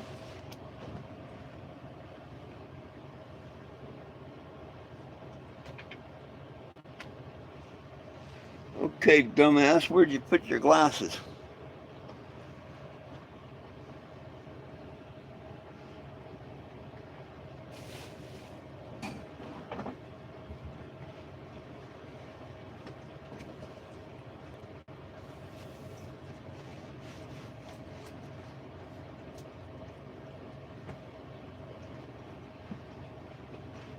Huh.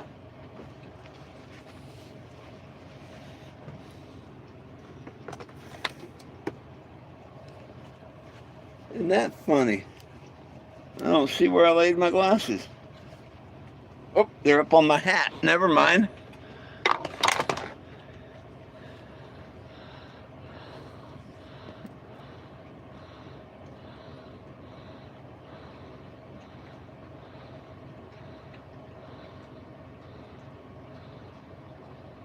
Damn, man, that is something. Damn.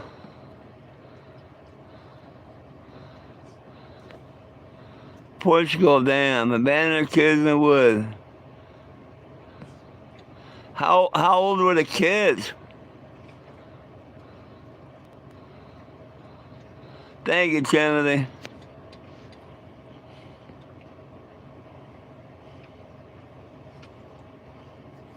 Eggs and toast sound like a good dinner.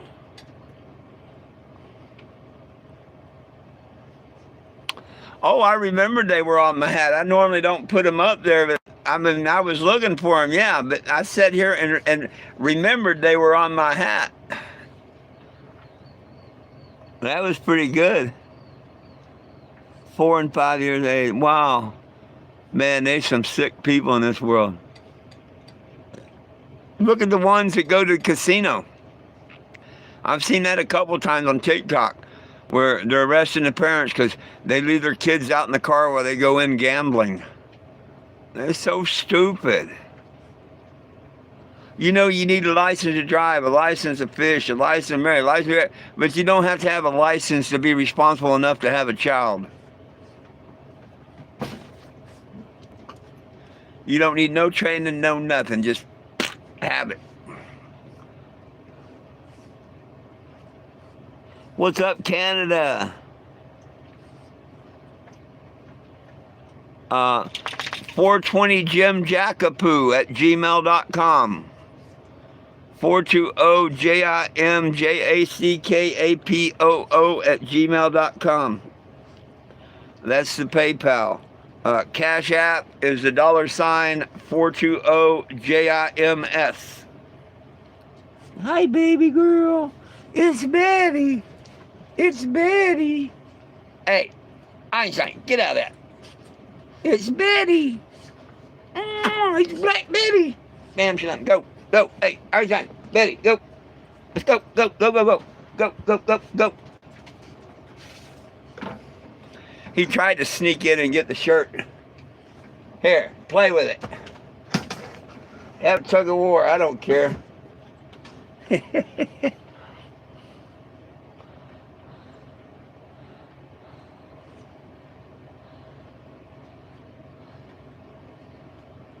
I'll be damned.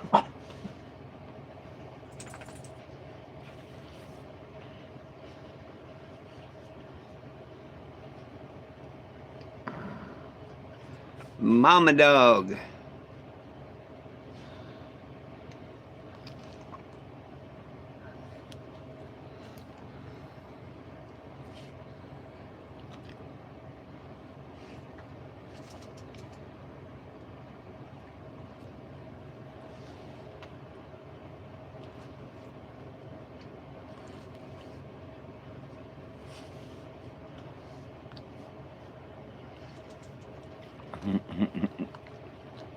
Thank you for the kisses, Mama. You're all right. Thank you for them kisses. You're a good girl. Hey, you see them? There's Eddie. There's all of them right there. Yeah, right there. Did you see him? Did you see him? Yeah.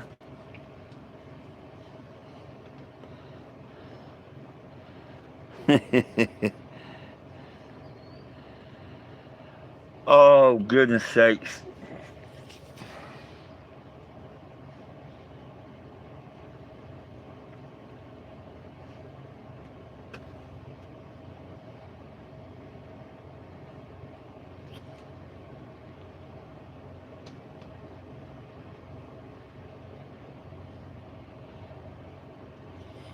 Well, hey, Poplar Bluffs, come by Taco Bell tomorrow.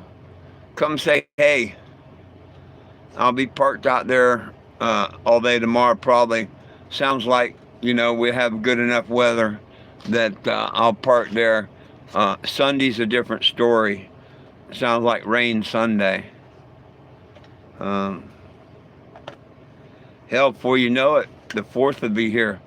And my first hearing will be over with. Yay. My plan for tomorrow, figure out how to take over the world again. Pinky in the brain bullshit. No. My whole plans for the weekend were shot. I planned on doing a basic marathon of YouTube or TikTok for hours and hours, but of course the idiots put an end to that. So nothing. Just tomorrow sit and try and talk to people during the holiday.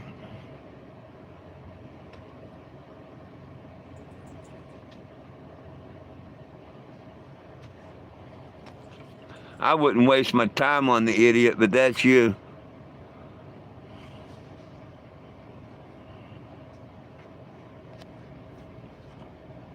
We always need to end on positive note. Right on.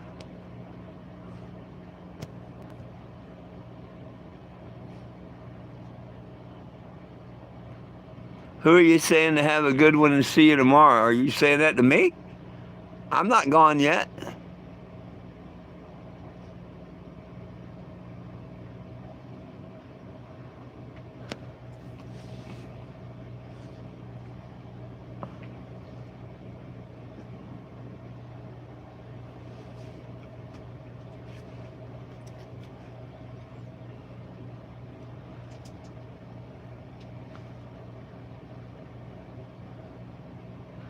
Or I hadn't planned on getting out of here quite yet.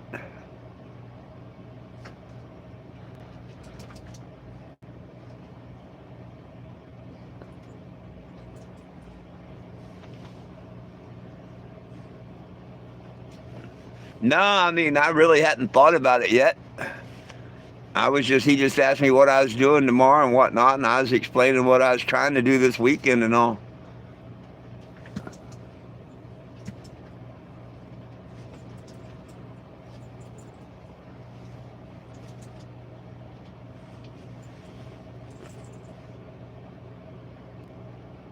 His problem is he's got a demon in him. It's plain and simple.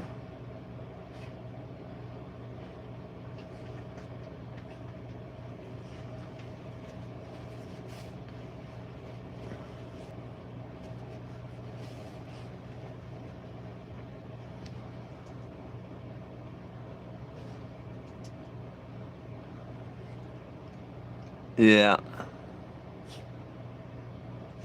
Oh, if he knew where you lived, he'd call the law on you like he does Big Stank, me, or anyone else.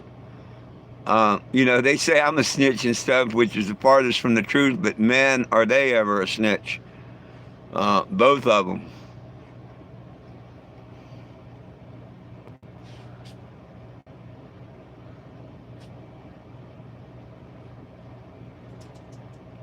Well, Timothy, I mean, you know better than that just by what you've seen on here yourself, have you? Have you seen me do anything to him or nothing? All I do is say, hey guys, I forgive you, move on, and they keep still doing their stupid bullshit. So he should have proved to you the type of person he is right now. You shouldn't have to ask him. You should already know.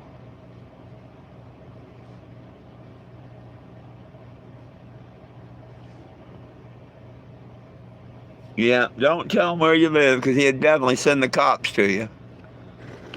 Him and the con father both.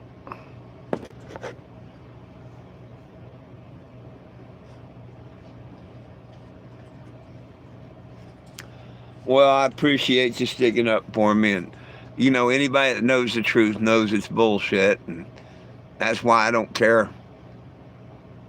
It's not worth my time, my aggravation, or nothing. I care less about any one of them.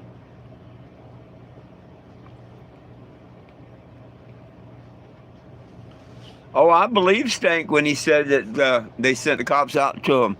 I have no reason not to believe Stank. Heck, you go back on my lives over the years, you'll see them pull up on me. Graham, Texas, a bunch of different places. Wichita, Kansas, Springfield, you name it. They send the cops up on me.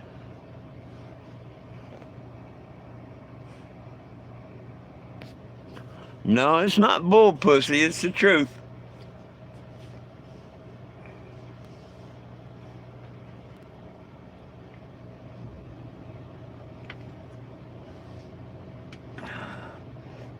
And the big stank says they're doing it to him.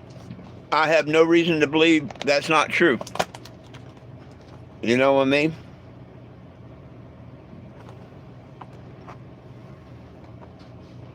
No reason to believe that.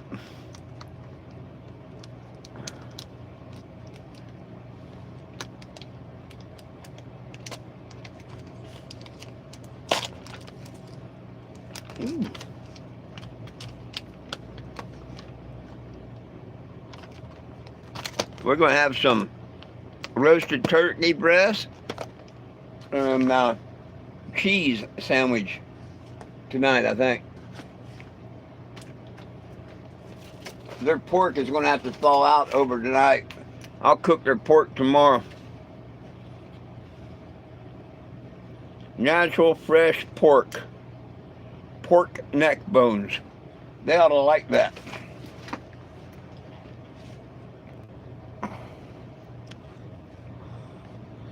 Yeah, it's not worth it. And I used to buy in, and I was real bad in the beginning, and I'm still, a little bit, but I overlooked so much of it and everything you wouldn't believe. And some people say, well, yada yada, but man, y'all don't even know 90% of nothing. And I'm getting better and better and better and better and better at it, just ignore it and stuff. And I really don't like talking a lot about it, but sometimes you need to.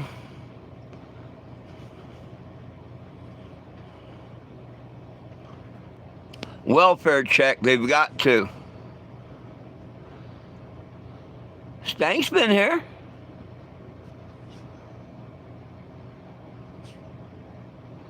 Oh yeah, I know what you're saying. The whole troll thing is nothing but bull pussy and whatnot. You're right. Lemon cherry, right on. It's hitting. There you go. Wings and fries. Oh, that sounds good.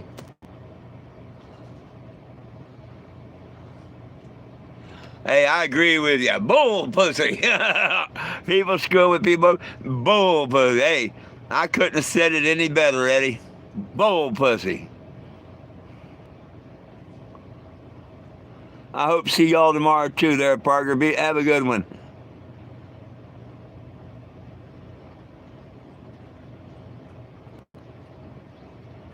Hey, when you hear them tell me they're going to call the law on me, I tell them to make sure they call their mom too.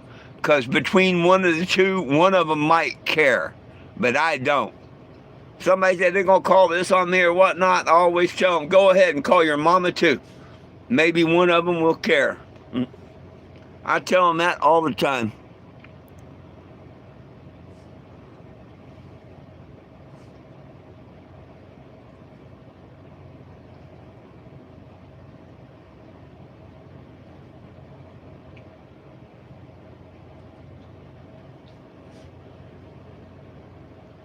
But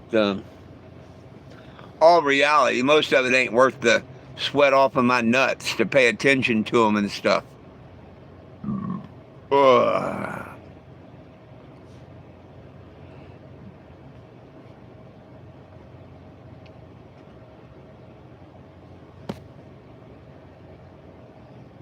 Oh, goodness sakes.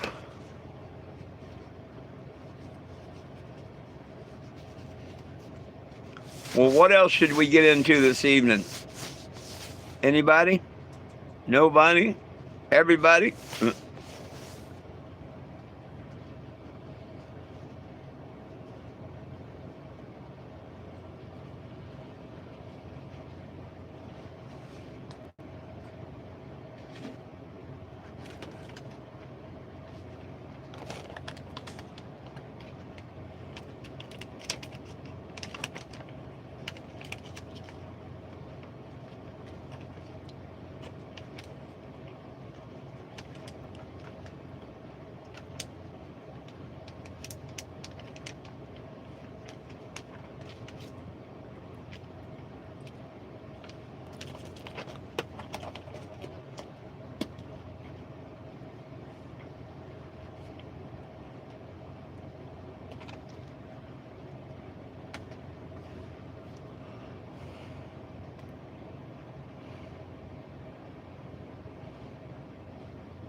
Mutual comment. I think that is a video game.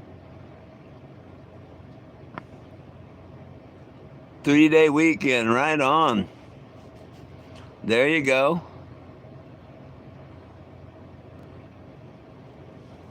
Shucks, when is the Hillbilly Kush not working? It works real good.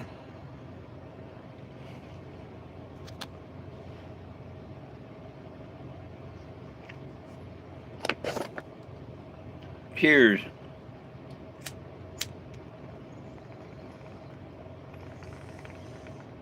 I got to go buy a lighter.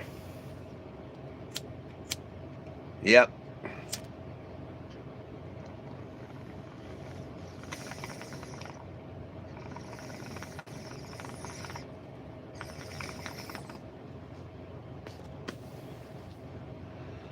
Time to go buy a lighter.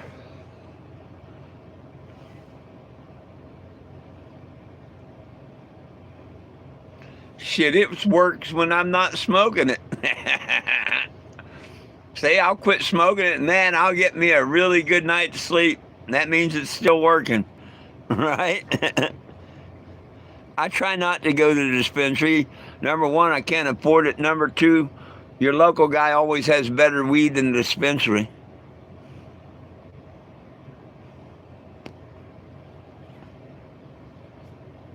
You heard someone's on the way? Right on. Oh, I hadn't heard that.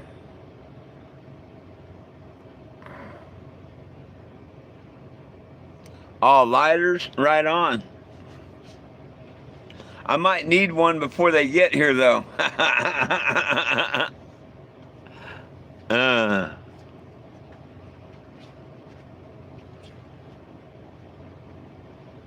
I actually thought Rhonda was going to show up yesterday and pick up one of them little Jesuses. When she said, I'm going to come get that one, I thought maybe they were on their way and that she was actually going to come by and get it.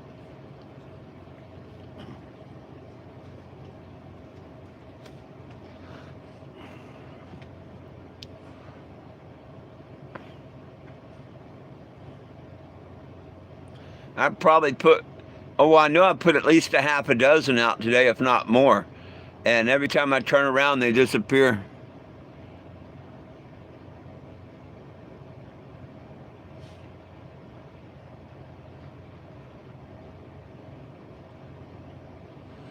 Yeah, it depends on the circumstances. I could see that. But mutual combat's mutual combat. And that should be allowed. It's when it's not mutual combat that, you know.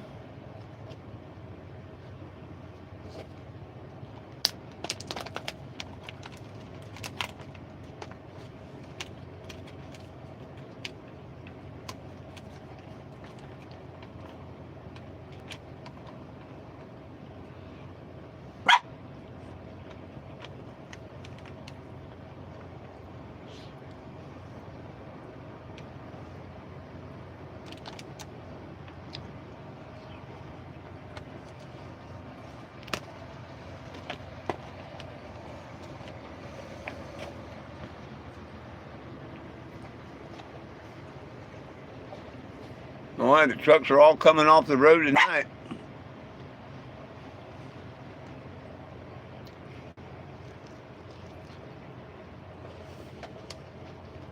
The yard back here is filling up.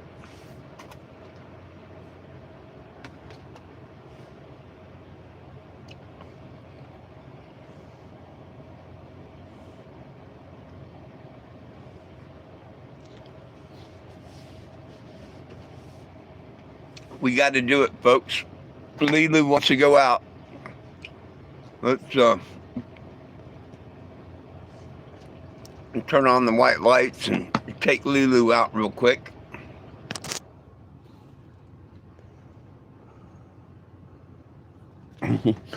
Oh, you want a Red Baron, do you?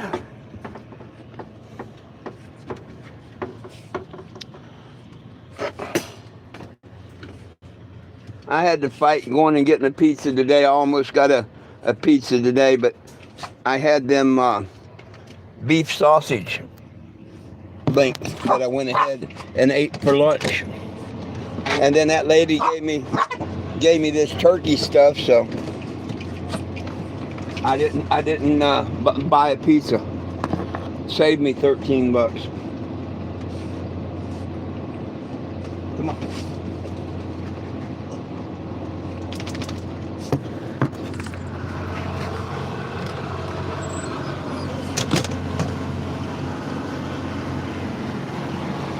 The Red Baron and a cold beer. There you go.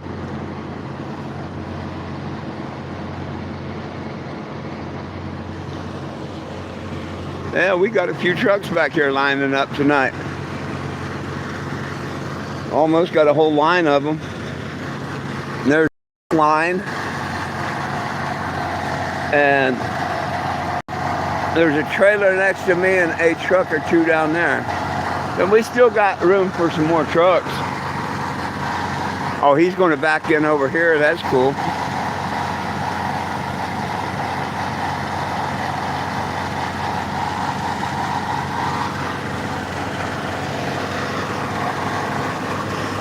Let's go see what lights I got on the front. Hey, let's go see what lights I got on the front tonight. I put a different pattern on.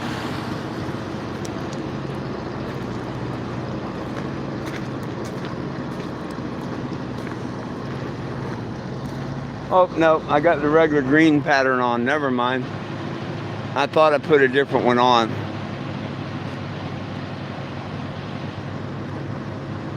No, this is a truck stop without lot lizards.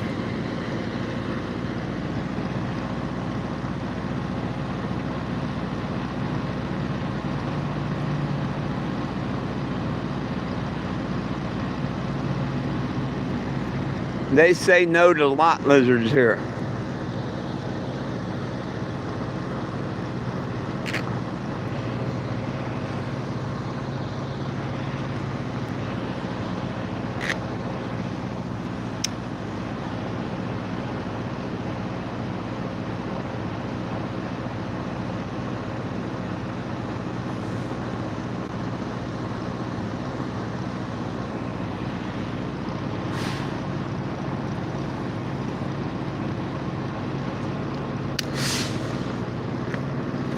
Yeah, I thought I've had them on a different pattern, but evidently I had to restart them or something.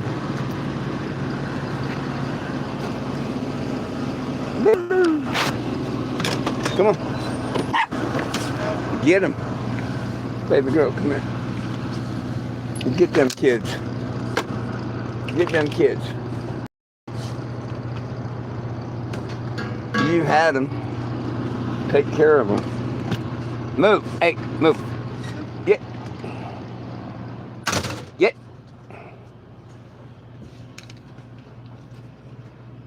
They graduated from the word move to get.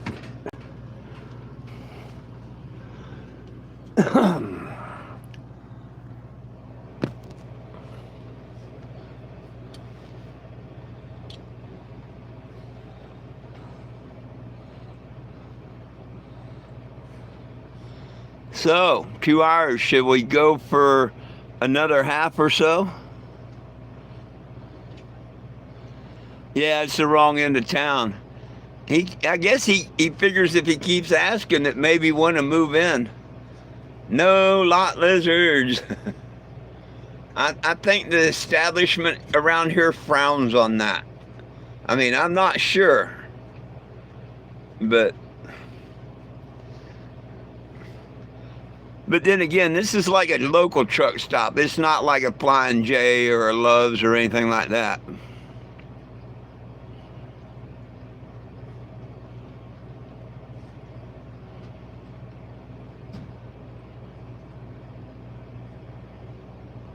Stay live and party it up.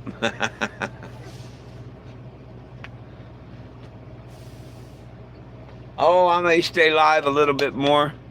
And I've been partying. I'm doing my hillbilly kush and drinking my Corona, so I'm partying as hard as I can party right now. Cheers.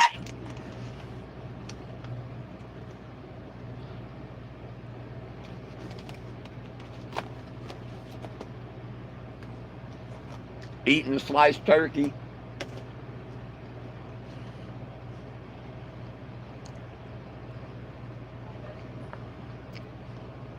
Not any particular. Yeah.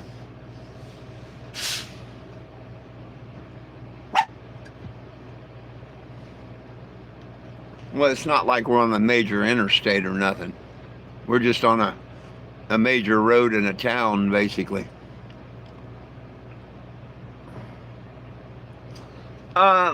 Every once in a while, I'll catch one of his lives and stuff.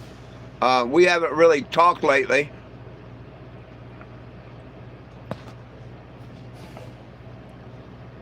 He's like me. He gets restricted on YouTube for stupid things.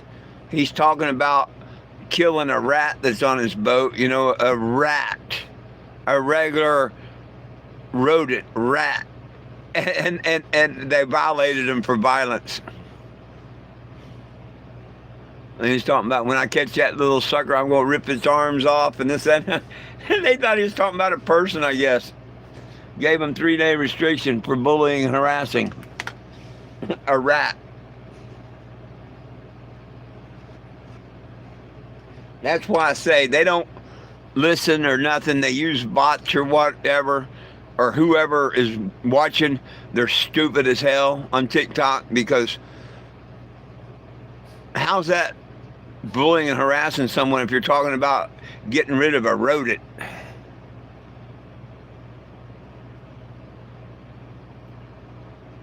Oh, he has his own trolls. He had his own trolls. He had more trolls than I did. But then again, he ended up getting $30,000, sure. But he had his own set of trolls and stuff.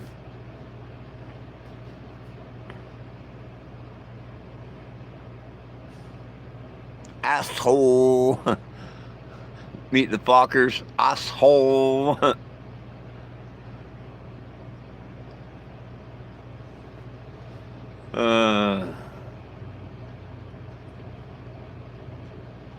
Wow, no John, no Kenzie, no Millers tonight. I mean, wow.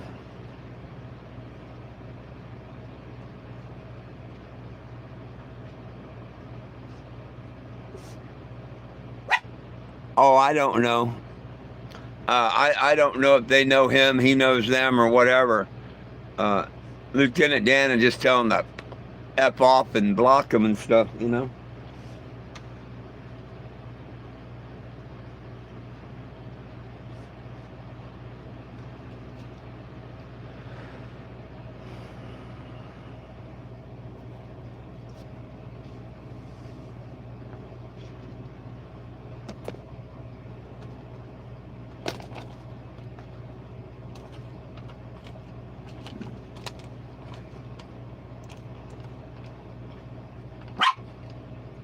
Don't get rough me. Woof.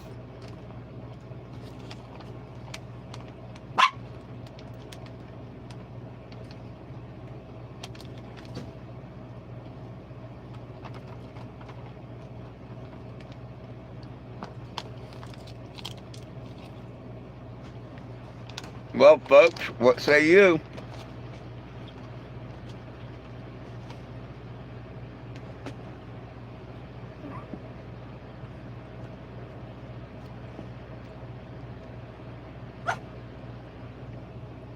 Well,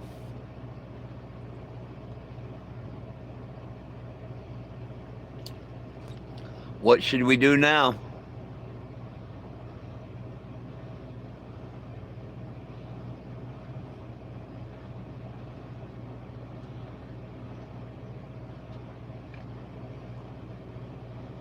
Who are you talking about? Who come into whose live?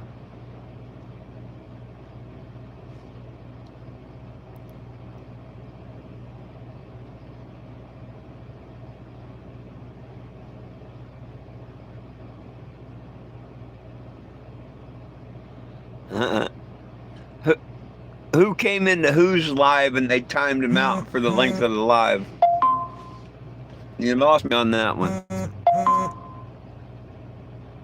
Oh, Lieutenant Dan?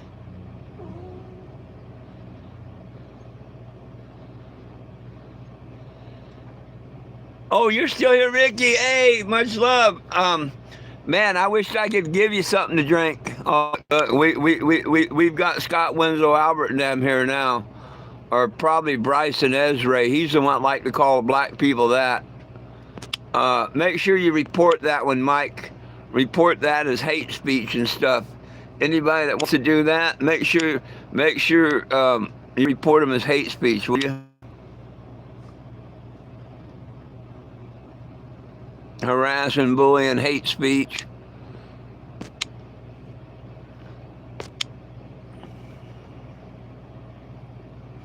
Oh.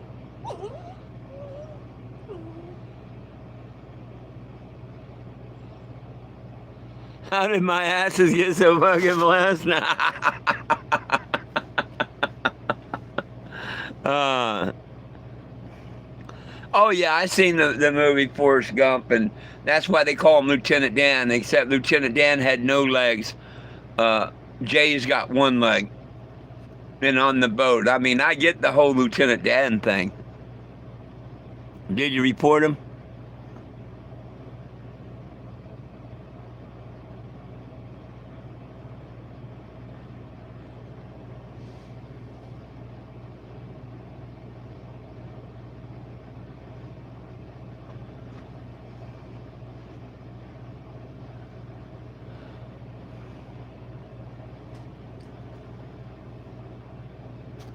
Well, Ricky, I hope your eye's doing better, or heck, it ain't gonna be long. You're gonna get your cataract done. I'm so happy.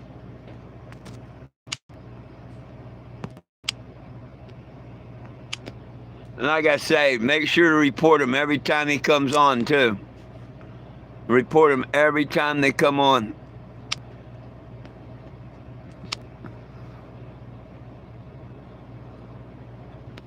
Hate speech.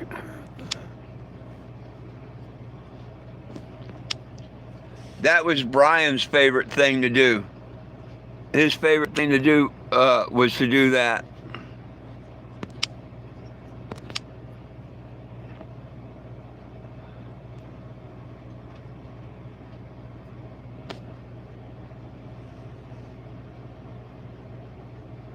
The only one that I've ever known to call black people that word and say that whatnot on my social media was Bryson Ezra.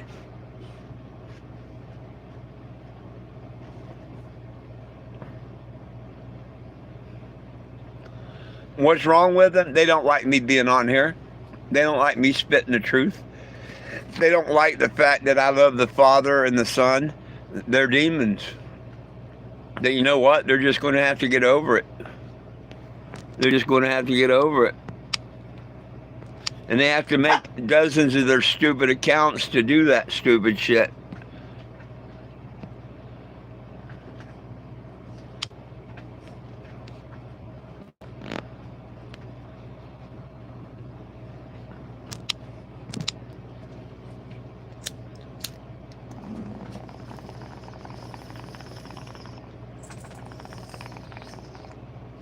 They're the type person that I wish one of the brothers would find out who it was, and when they beat the living shit out of them, I'd laugh. I'd laugh. I know that's not the very good Christian thing to do, but I would laugh. I really would. Someone that stupid and whatnot and want to call people slang names and whatnot because their color of skin, they really need their ass beat.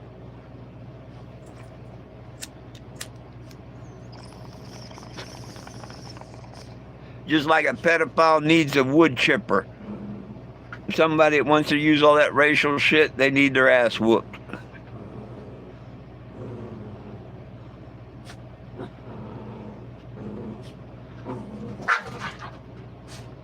Because they don't want cannabis legal.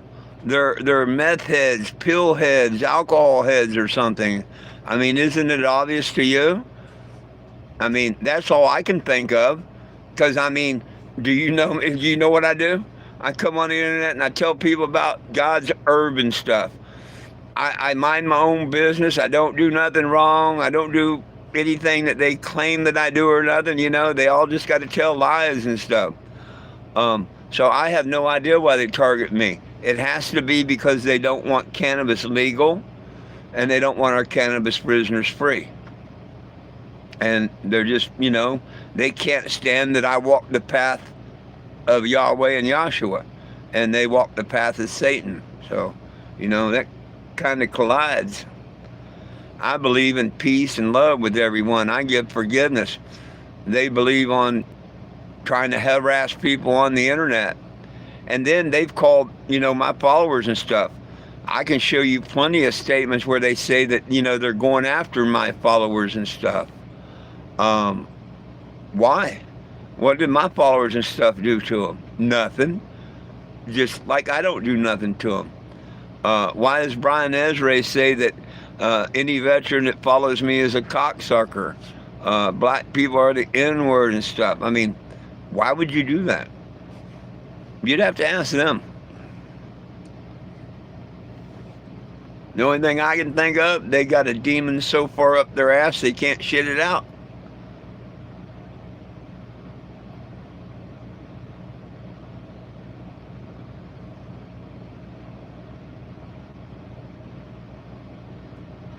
Most of the people I know that's in the meth and stuff aren't really cool with people with weed.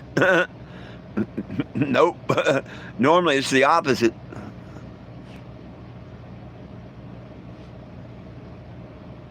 Yeah, it's the same guy, the trucker that Woody and him took a big picture about, the kind of the fuck you to me. That guy.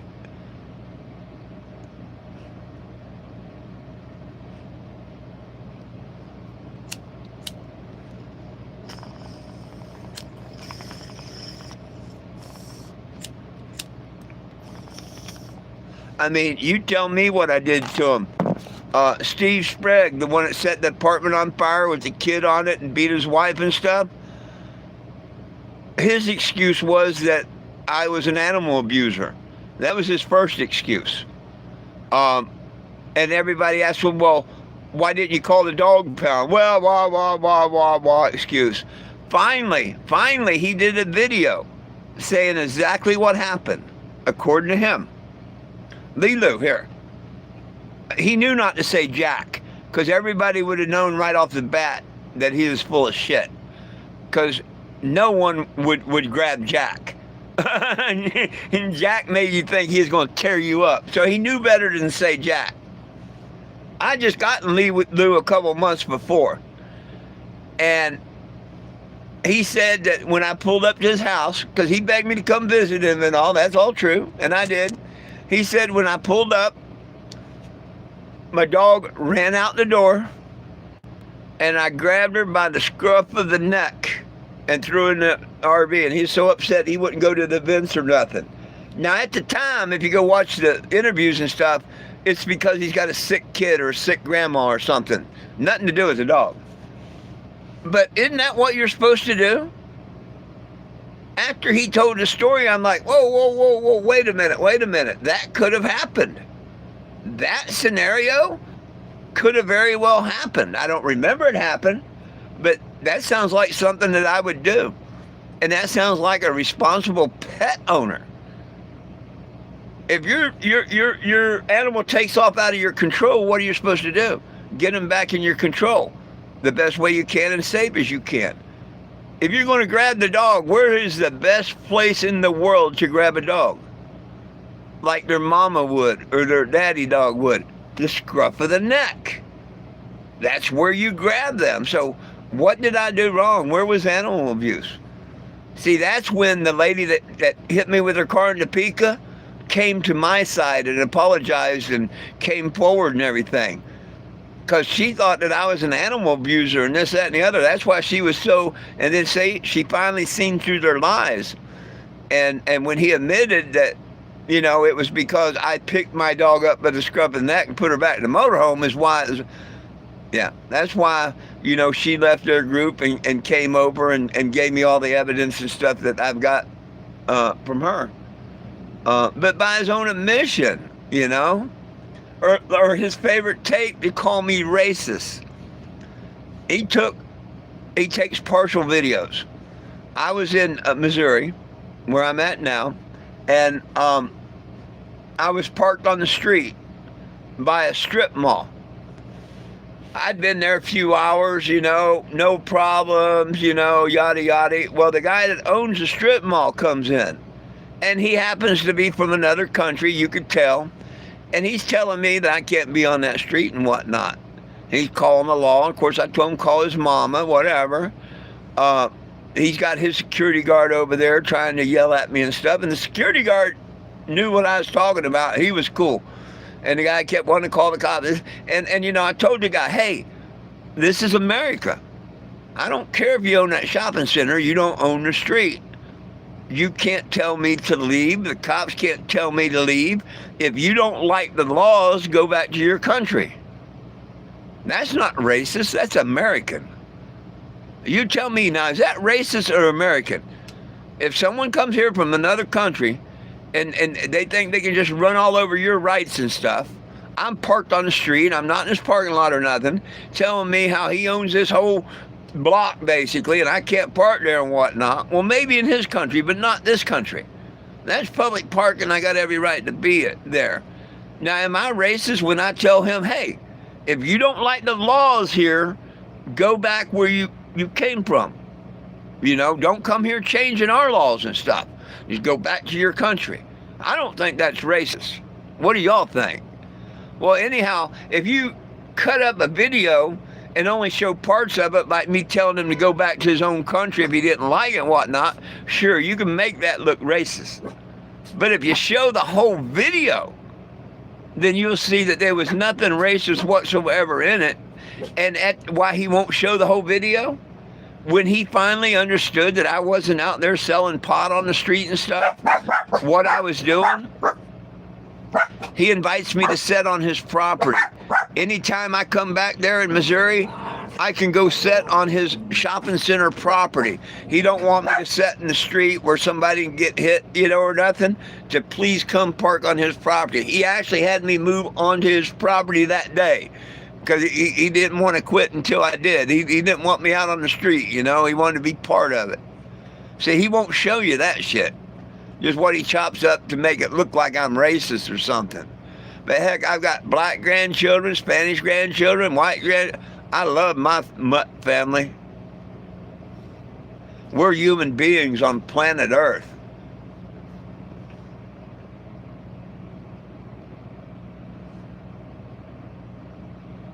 Hey, that's what it is there. You know, you hit the nail on the noggin. They hate the fact that that the good Lord has been blessing me in the mission. Like when they did that video and then Mr. Ron the next day shows up out of the blue. Mr. Ronnie and buys me an engine. That had to smack them. That's like Satan just backhand the hell out of them when that happened. And I didn't know what would happen. But if y'all go back, or if y'all remember, when they made that stupid little thing, I forget what it was about, and it was so stupid, I said, I know I got a blessing coming. Just like when I knew I was going to jail when the marshals come. I didn't know what for, but I knew I was going to jail. And that happened. I didn't know what or when, but I knew I was going to get a blessing because every time they make a stupid video about me, I get a really nice blessing of some sort. And I'd be damned if the very next day I wasn't given an engine. So I'm looking forward to their next videos. Maybe I'll get me an air conditioning, couple box fans next, or a radiator.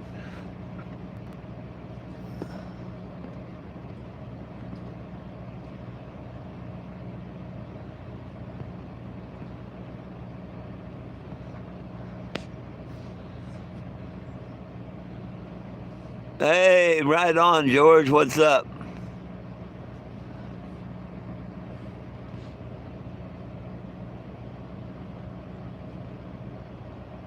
Oh, look, this ain't the real Brian Ezra. I bet you. Because that punk ain't got enough courage to come on here and say shit. Because I'll send this right to his mama and his grandparents. So I'm telling y'all right now, I don't think this is the real Brian Ezra. I think these are the punks, Scott Winslow, Albert, and Steve Sprague trying to be Brian Ezra. But I'm going to make sure to screenshot this and stuff because, like I say, you let the courts tell me I got to be here another month. All of y'all that don't know about Brian Ezra, but y'all know about Scott Winslow and Steve Sprague, yeah. Y'all going to know about Brian Ezra, his whole family and everything. He's been behind and started every bit of this. I let that shit just go to the side way too long. I love handing out these little figurines. I'll go right to his grandparents' church and hand them out to everybody in the congregation. So I don't think that's really Brian Ezra. I don't think he's that stupid. Because I told him if he comes on any of my social media, that's exactly what I was going to do. So I don't think that's Brian Ezra. I think that's one of the idiots acting like him.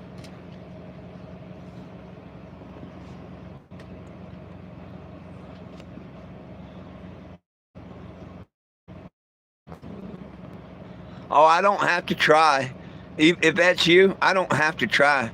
But I sure am going to be happy to tell your whole family and play them videos and everything for your judge and your whole town.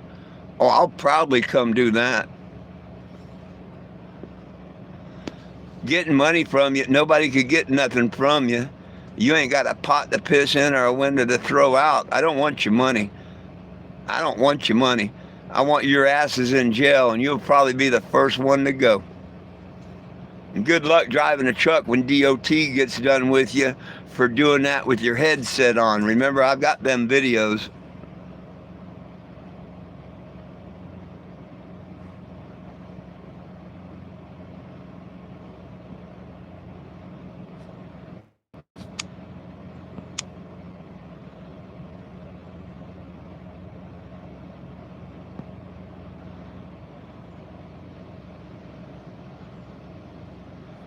Yep. Oh, go away, stupid. You let me find out. I hope you are the real Bryson. Let me find out that I'm going to be in town a few more weeks. Yeah, meet me at the courthouse, little bitch, when I file the lawsuit. If that's really you and you don't care and whatnot, meet me at the courthouse, you little bitch.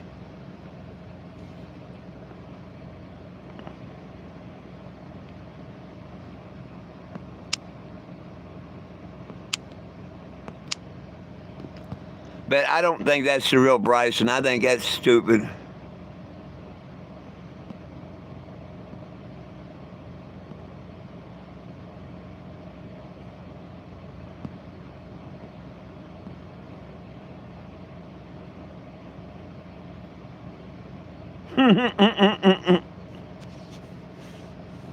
Hey, maybe I'm wrong. Maybe his mom and his grandparents and his new wife and his son and all know about it. I'm going to make sure they do. Uh, Let them say I got to be here another month. I need something to entertain me. I'm sick of all these people, and they're saying, I just want the truth to come out. We put everything out there. I'll put all my tapes out there, all the messages and everything. And I mean, I got hours.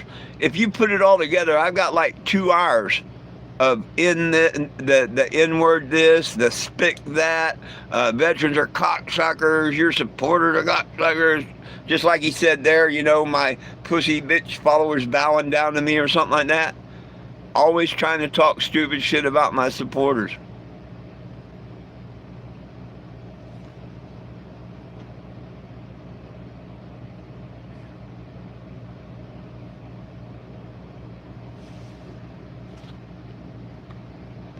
Mike, I don't know.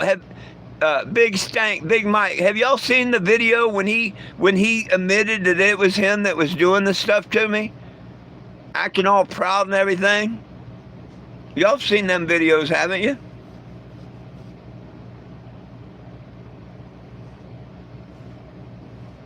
That's why I say, I'll go file the suit.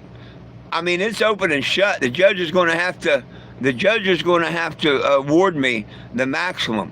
It's open and shut. He admits that he does it. It's not the money. It's going to be the point. He seems to want to know the internet to know a bunch of lies about me. Well, I want to go and make sure everybody in his town knows the truth about him.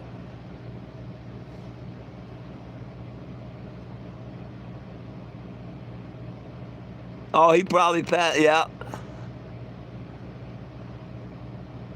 Come to think of it, I haven't seen a comment from him for a little bit either.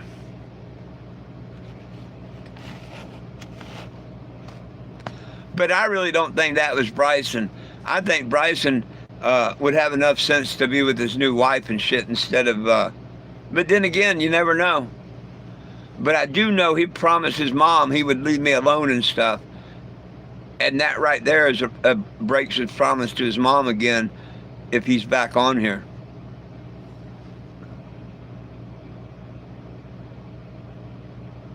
Know what I mean? Cheers. I resemble that remark.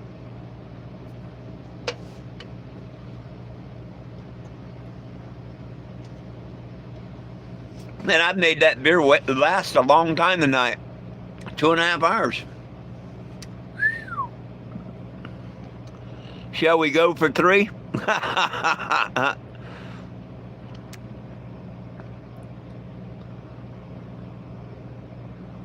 You just polished off your beer? Right on.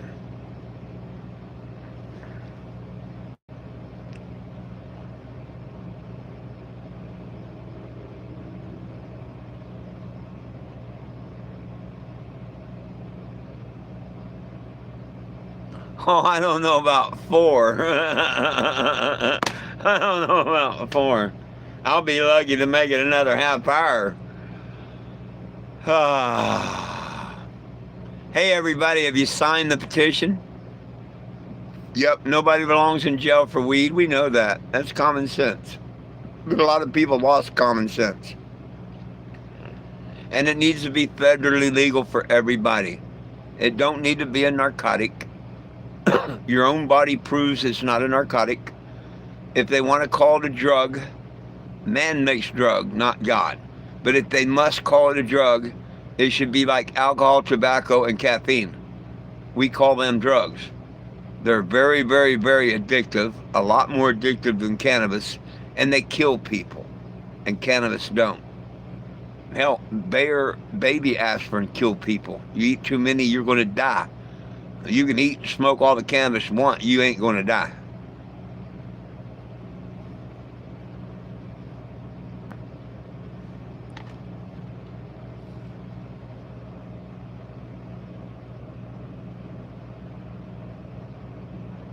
Hey, thank you, Big Mike. And hey, do one for 4 hours and 20 minutes. Oh my gosh. That means I'd have to be on here until 11:20. You know, had they not thrown me on my TikTok and whatnot, I probably would do that. Or done it over there. Or done it here and there. But, you know, assholes would be assholes. There's a slim chance by morning they might lift my live restriction. I doubt it. But I didn't expect to wake up and see a thing saying that I won the appeal. They lied and said they restored the lives, but it does say I won the appeal. That and $2 to get you a cup of coffee in here in the morning.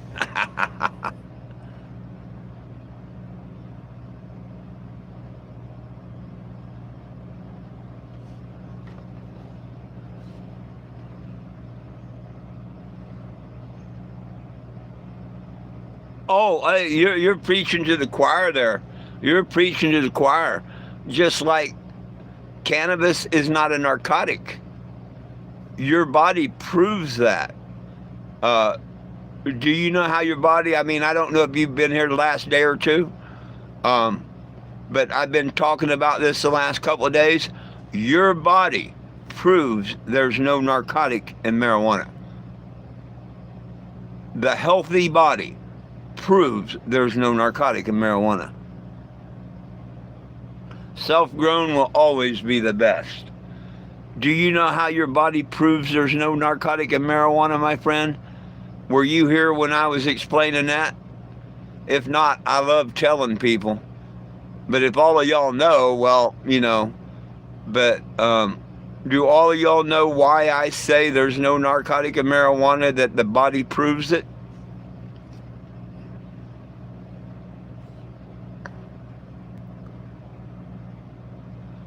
You wasn't here? My friend, everybody that has a normal, healthy body, I mean, there is people, you know, that have special problems. So we're talking the normal human being body, whatever. Our body is wonderful. It rejects all toxins. If you put any type toxin in your body, all your cells and stuff are fighting it. Your immune, everything, fight it. Get out of here. Get out of the blood. Get out of here. Get out of this body. That's why meth, fentanyl, cocaine, anything that you put in your body rejects it within 72 hours or less, because it's killing the body. As it's in there, your body is saying, hey, this is toxic. Get it the fuck out of here. It's killing me. And that's why most people do other drugs than cannabis, because they know they get off work Friday, they can have a cocaine party from hell and this, that, and the other. If they get in trouble with money, chances are by the time they piss test, there's not going to be nothing in their system. It's out within 72 hours. But if you're a pot smoker, just the opposite happens. It stores. It don't get rejected. It stores in your body for 30 days or more. Now tell me how it can be a narcotic if your body stores it and don't reject it. Sounds like the government's selling you a bunch of bullshit, don't it? And that's what they're doing. There has never been a narcotic in cannabis. Never. Your body proves it. The normal body says, yes, come in, I accept you, you belong here. You have cannabinoid receptors and stuff. It don't say, get the hell out of here.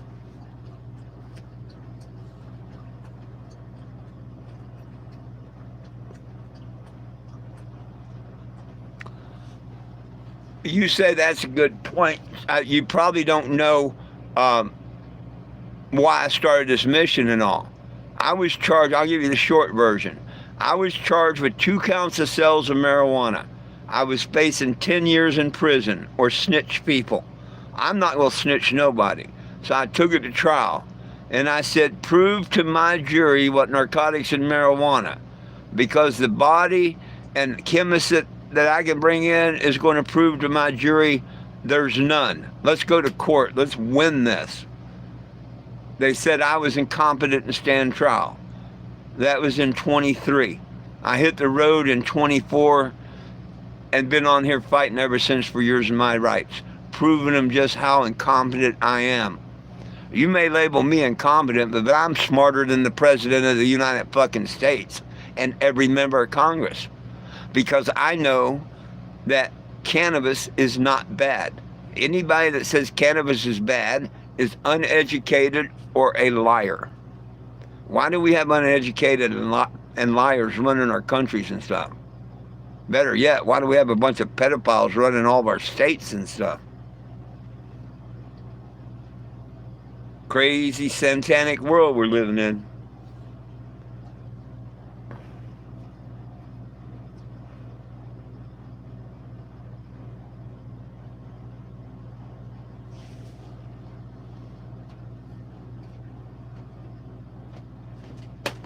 Hey, back, get out of there. But isn't that a great point about how the body rejects all toxins?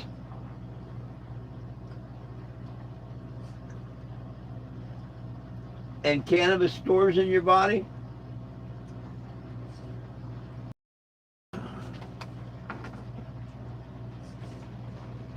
Not too many people think of that. Me, I like to sit. Hello. I like to sit around, get stoned, and think of things like that.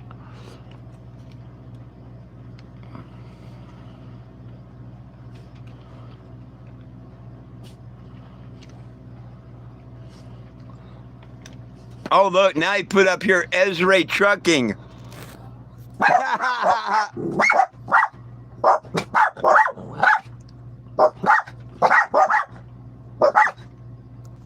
And of course, this idiot don't know what he's talking about. I got lots of old supporters.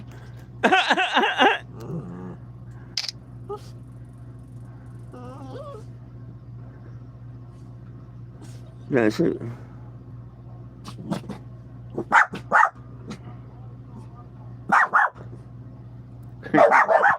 That ain't Bryson.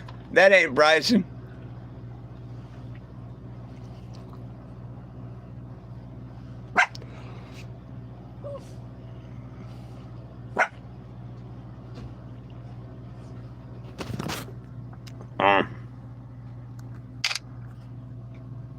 Hey, y'all make sure y'all might not have seen it, but this comes from Ezra Trucking, okay? Bring your bitch ass snitching scamming ass up here. Take me to court, you fucking hobo. Bet.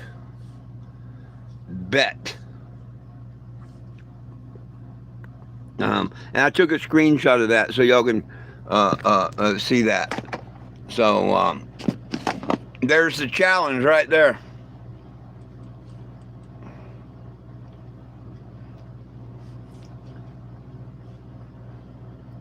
Hey, Ezra Trucking, where are you located at? Put your city and state on here, okay? So I don't have to look it up. Put your town. Put your city and town where your Ezra Trucking is on here for us. Make it easier for all these dumbass supporters, as you say, of mine to know where you're at. Come on now, don't be a chicken shit.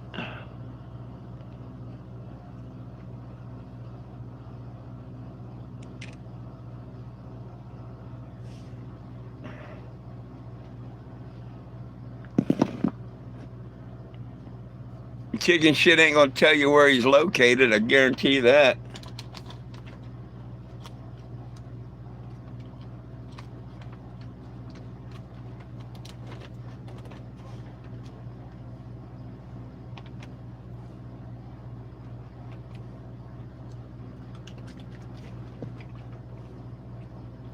They say they want some of this turkey too. And I've got to share everything with my dogs. Even though they got a couple pounds of pork to eat,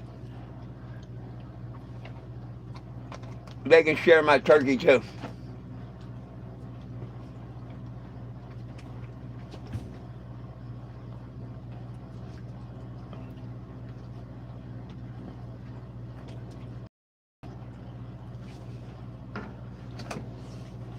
That's all. That's all. Go babies.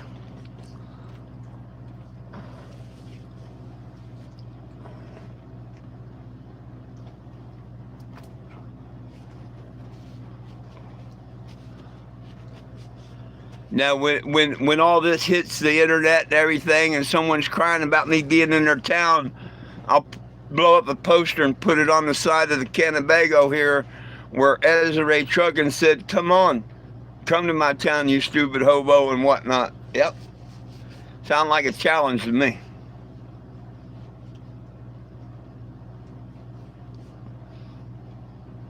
I got a feeling, damn, it kicked me off and back on. I got a feeling I'm going to be staying here for another month uh, by them doing that. Right on.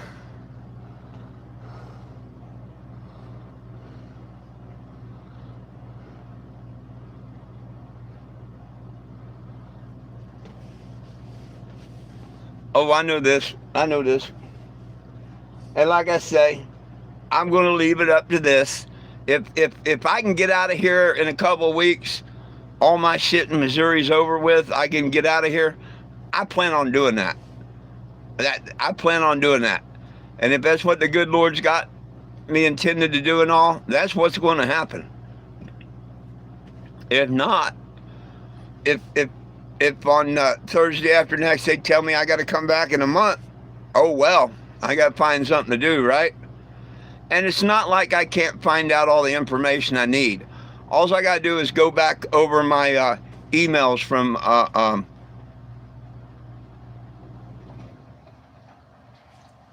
the lady from Topeka. I've got the address of the church, the name of the grandparent. I got all that.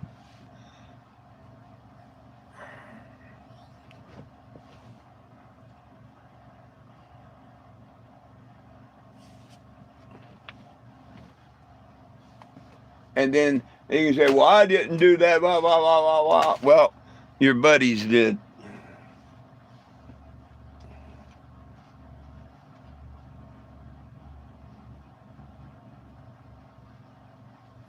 If you keep playing with matches, eventually you get burnt.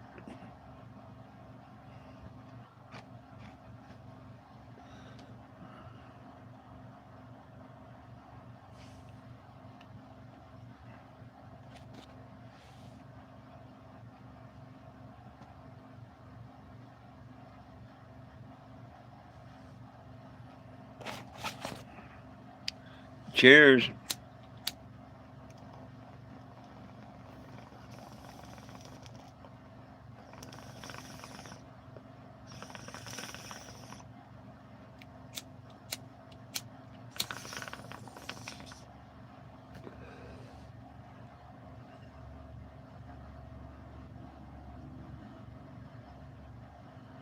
Oh, Big Mike. I go to his town. I'll park out if there's parking. I'll park out front of the church. I'll hand out the little Yahshuas. I'll put on where you can hear exactly what he says, how he says it, and everything. Oh yeah.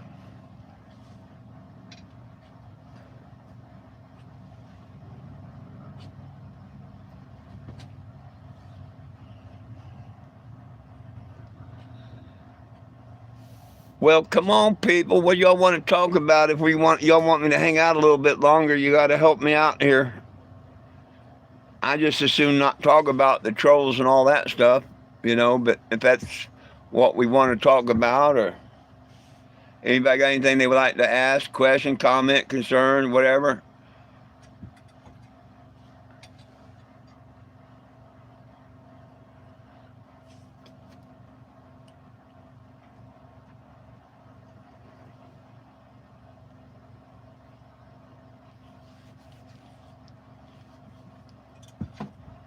When he said I lost friends, old friends, the reason I lost old friends were they used to attack their Facebook accounts and stuff.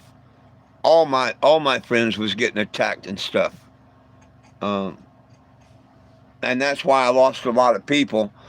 They didn't want to interact on Facebook or nothing because of the trolls. But they flat out said it many a times. We're going to attack your followers and stuff. They've tried to do it here on YouTube, but YouTube don't care what we say or do.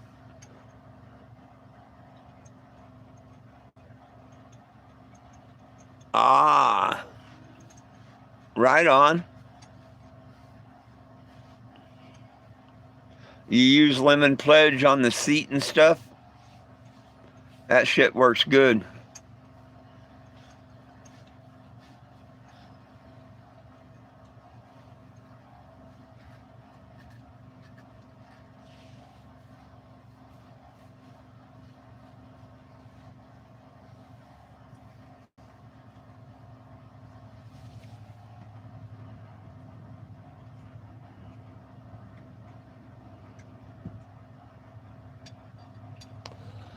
A window shaker, is about 150.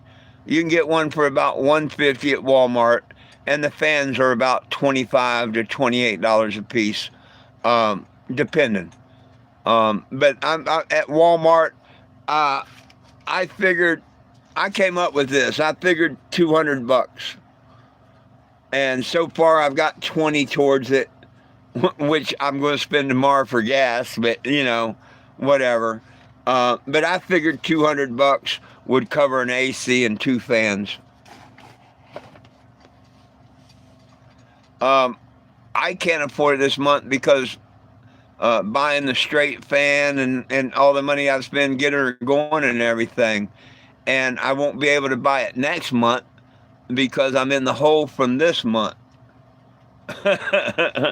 But the good Lord's going to provide it. I know so.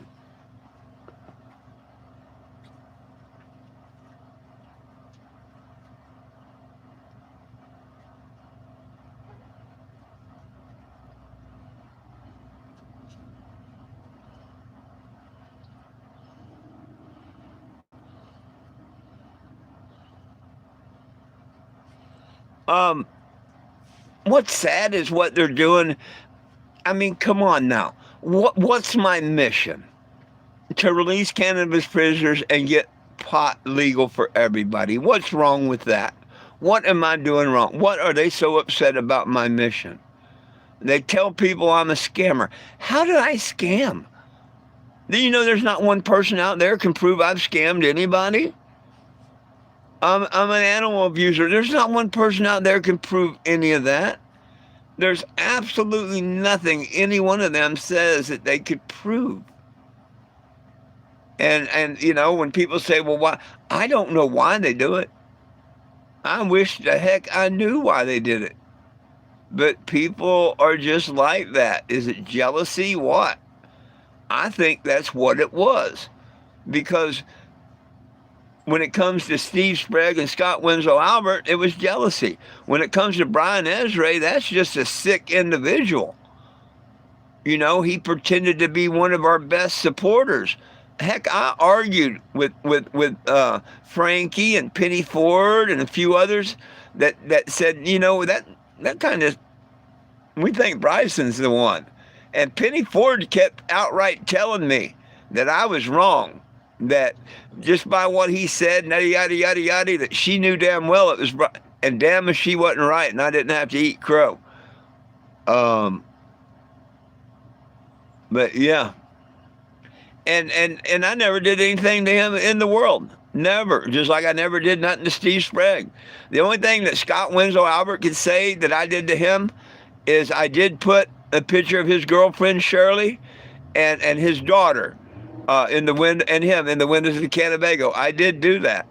But had he not come up to my RV and started all this, none of this could have happened. Bryson couldn't have pretended to be him and made me think that he was him and get everything started and going. So you got to look at it like Judge Judy would say. Everything goes back to when it started. When it started, Scott Winslow Albert outside of my motorhome, pissing, moaning, and yelling at me and telling me how nobody's going to donate to me. This is his town, yada, yada. Well, when the cops ran him away, a guy walks up and gives me a $100 bill. Go watch the videos. And he just told me how we're going to make up. The good Lord just takes care of me. But that's how that started. Now, had he not did that, a bored trucker driving around wouldn't get the idea, oh, shit, I'm going to act like I'm Woody and get this guy all, and that's exactly what he did. Now, Woody quit messing with me all of a sudden because Bryson was. Woody and Bryson are the only two that knew this, whether they knew each other or not. They're the only ones that knew what was going on. I did. I legitimately thought, and I've always said, if it wasn't Woody that's doing this, whatever, I apologize, yada, yada. And then when Ezra came forward and admitted that he was doing a lot of it, I even apologized to Scott Winslow Albert. He wouldn't take it or nothing. And you would think, when someone coming forward admitted that they're the ones doing it, Why is Scott Winslow Albert mad at me? Here, this guy admitted that he's the one that was doing it all, and I'd already apologized. You see what I'm saying? So I've done nothing wrong to none of these people. Scott Winslow Albert, if he would have stopped and accepted the apology and everything, he could have said I done him wrong by putting the pictures in the windows or something. And yeah, he might have been just a little right with that. But when Bryson supposedly quit and he took over and he kept on and on and on, that made him 10 times as worse, didn't it? And the con father, you go all the way back. You go all the way back. You'll see where the con father was calling Woody LePage socks, all kinds of names. Boy, they hated each other. Woody LePage was just the scum of the earth, 420 gems, cool, yada, yada, yada, this, that, and the other. Now all of a sudden he sucks Woody's dick.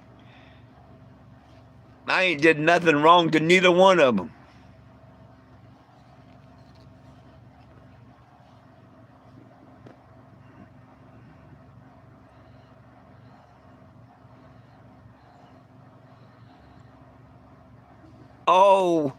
Oh, bless you. Well, bless your heart, you know. Thank you, thank you, thank you. I appreciate it. I don't know how it's coming, but you tell me it's coming. It's probably coming. The good Lord likes to take care of me, and you know, heck, I'm telling you, and I want to live my life. I want peace, love, and cannabis for all. I don't want to argue. I don't want to fight. I don't want to do none of this. But you know what? I'm going to leave it up to the good Lord, and hopefully, I'm praying to the good Lord that on the 4th, they just go ahead and they drop these charges. You know, I can go my way. The cop, everybody go their way. Otherwise, I'm going to file the tort claim and everything. I'm going to have to be here another month to answer the charges. And you know, if Missouri wants to take me on with the trucker that started this bullshit with the trolls and with these courts, by gosh, we're going to have a hell of a month coming up. And the court case, of course, with Springfield. By all rights, on the 15th, throw that out too. But if they don't, and I have to stick around, might be a very interesting month coming up, folks. And that might be exactly why the good Lord hasn't had me left this state yet. Maybe it's time for all this stuff to come to a head. One team, one dream, absolutely.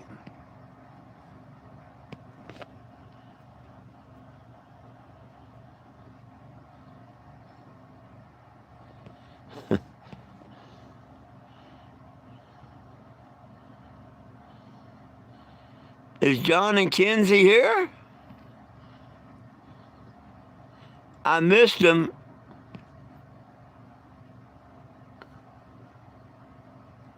I didn't even know either one of them was here tonight. I must have missed them.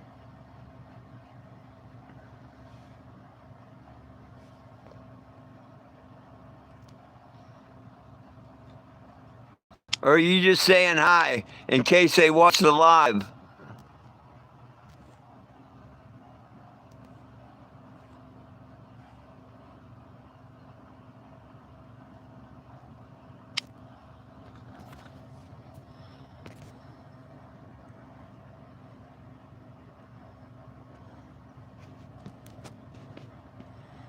Hey, it's better than no bacon.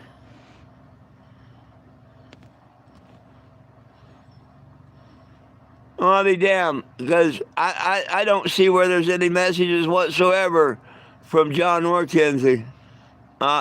Missed all that. Oh, yes, you're just telling them hi in case they watch it. Okay, I got you. Never mind.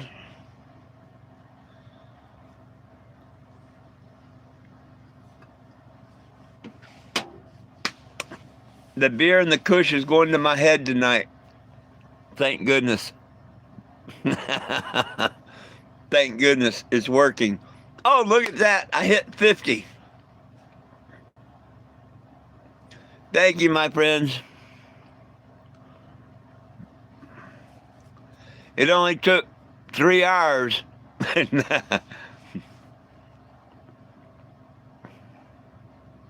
Hell, I bet you if I stayed another 5, I could make it to 100. Maybe not. I shouldn't bet that. But it's not really about the likes and the stuff. Not to me. I mean, I know it is to the algorithm. To me, it's not. The algorithm, it is. It's about the petition. Man, if I could get everybody interested in that petition, everybody wants to write or tag the Cannevago, and I understand that. If the same amount of people would sign the petition, man, we'd have something. Because everybody wants to tag the Cannevago. Why don't the same people want to sign the petition?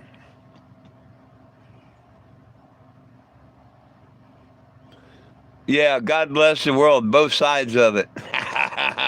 The top side and the bottom side.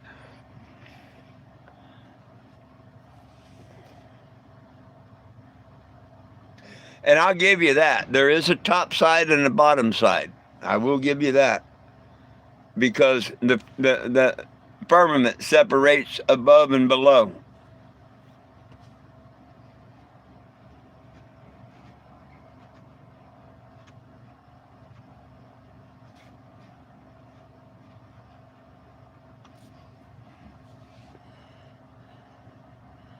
Well, thank you, Mr. Mike. And he does. He ever since the Vietnam vet basically donated it to me, God has blessed this. I mean, you should know by now. You see the stuff that I've been through and whatnot.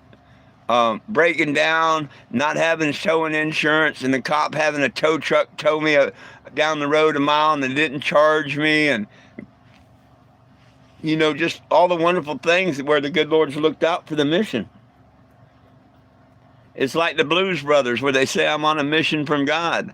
I really feel that in my heart. That's why that gunman shot Richard instead of me. This is my mission in life. I just happen to find it. And I do. I feel wholeheartedly in my heart that God's 100% behind me. I mean, look. The engine, all of that should just be proof, not that we need proof.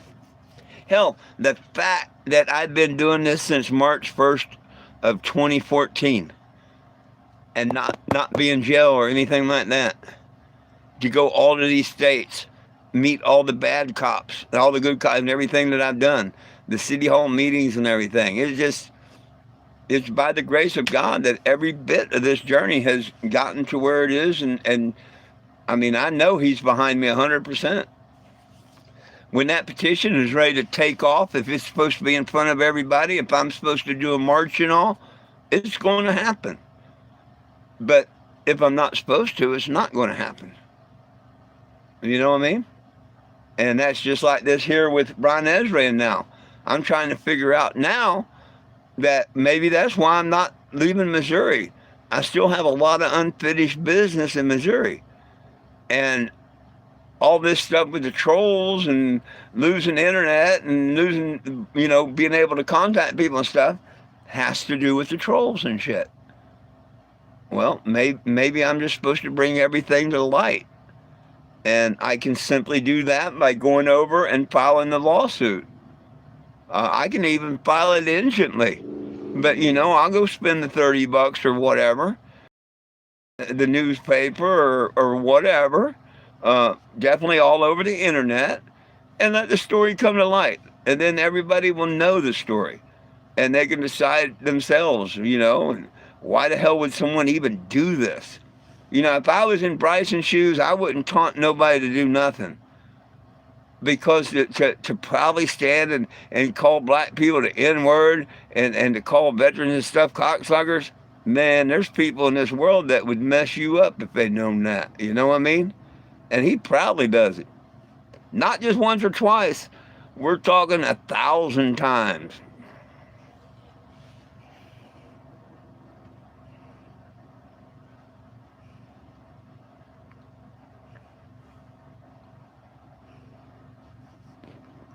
Oh, no, I mean, I called him a couple weeks back. He's got my new number. He don't call me or nothing. I wish him the best and everything. I don't hear from Michelle Dobbs anymore, and of course Doug. But hey, it is what it is. You know, I still have love and care about all them. I even care and love Doug. I just don't really want to be friends with him. I don't want to be enemies with him or nothing like that. But he'll never get my trust or nothing back.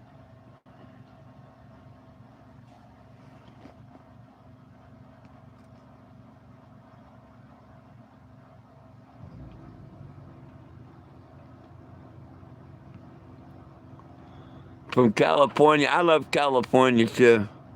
Self-grown is the best. Mississippi Queen. I wished I could afford the YouTube premium every month, because I would like to have music in the background and stuff. And as long as you have YouTube premium, you can put their music in the background.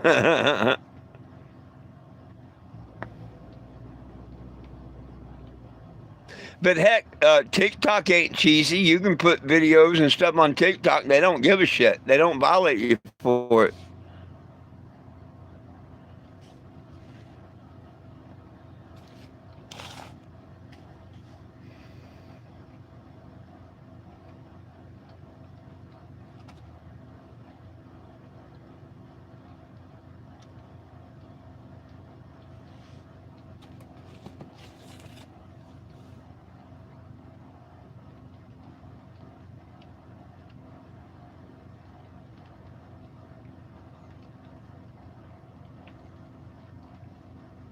Sounds like a rigged game.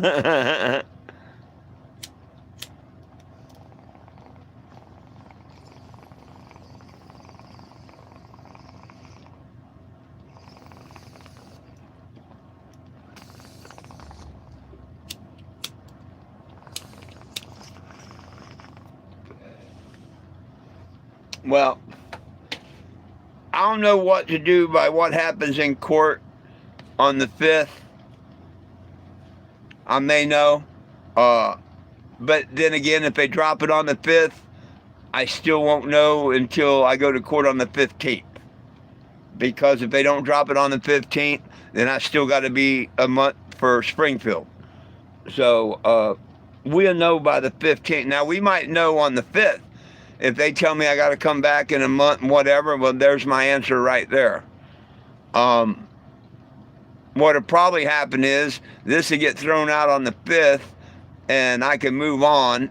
So I move to Springfield, and then that one will make me, come back in a month, and we'll do whatever from there. But I'm hoping by the 15th of next month that both courts say, screw this, we're not taking a trial, you're free to go. And then I'll move on and do what I got to do.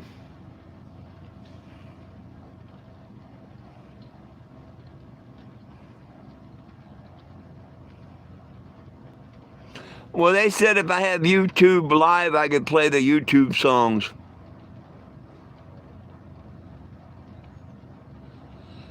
It rained all day today, pretty much off and on, so I didn't go set up. But tomorrow I'm going to go set up at Taco Bell, about a mile down from City Hall.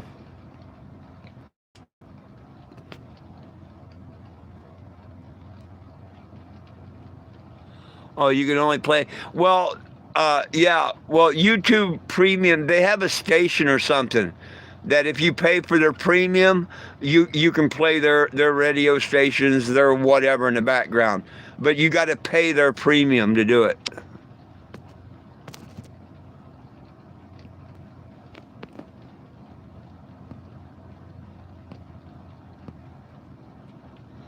Or that's my understanding. I mean, really, it don't hurt me, other than they take the video away where others can't watch it. Other than that, it don't hurt me at all because I'm not monetized or whatever you call it. I don't make money. Now, if I was making money, they could put, $10 take my life, do whatever, but because I'm not monetized, they really don't take no action against me.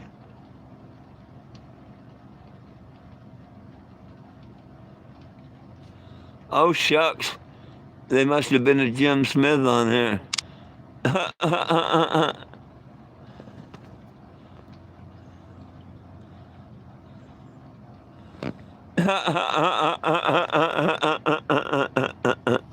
What an idiot.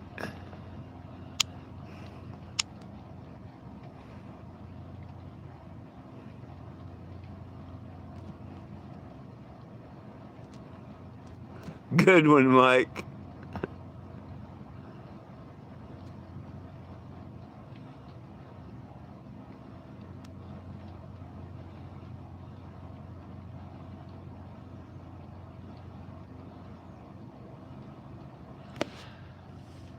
Yeah, I don't know the rules either, but I read somewhere on YouTube that um, if you pay for YouTube Premium, they've got a list of stations and yada yada yada and whatnot that you can they're not going to ding you for.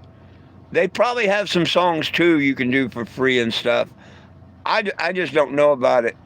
But from what I read, if you want to have the YouTube Premium, you've got a lot more choices and stuff of things you can play.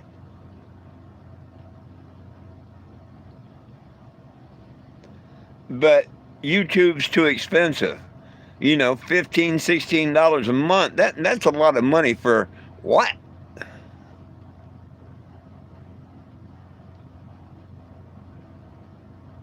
Yeah, if you're not monetized, you'd think it didn't matter because you're not making money off of it or nothing. But see, it's all about greed and money.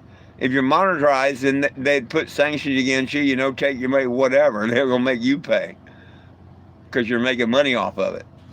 I don't know.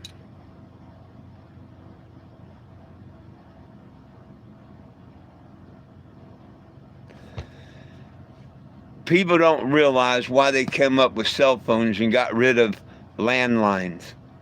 It's like land law, air law, water law. When we had landlines to listen on a conversation or anything, one had to get a warrant because it was landline, done through the land from telephone to telephone or cable in the land, fiber optics, whatever. But it was a landline. And anytime they wanted to listen to conversation or whatever, yada, yada, yada, yada, yada, they had to get a warrant and a listening device and stuff. They made cell phones because now we go away from land law to air law because they're transmitted through the air on air waves, and they don't need warrants or nothing.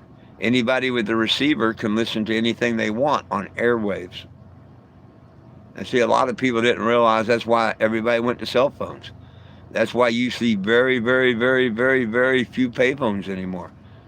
Because to listen in on that conversation, unless you're talking to somebody on a cell phone, they can listen to that part. But a landline, they have to have a warrant to listen in.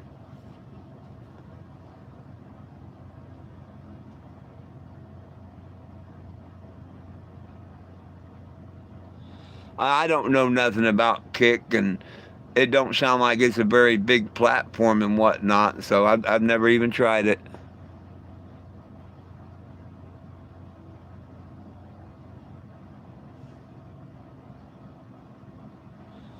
Oh yeah, you can still find some rotary phones and stuff like that and whatnot. You can still find them, but that's why everything went to cell phone. People think that the Obama phone, that, oh wow, anybody can get a free phone, that's cool, yada yada yada yada yada yada. Well, there's their listening device. There's their electronic leash. As long as you have one of these on you, near you, or around you, they know exactly where you are. Let alone the fact they can turn either camera on or any microphone on anytime they want. Oh yeah. And if you don't think that can happen and does happen, wow, I got some beachfront property right now in Arizona I'd like to talk about selling you.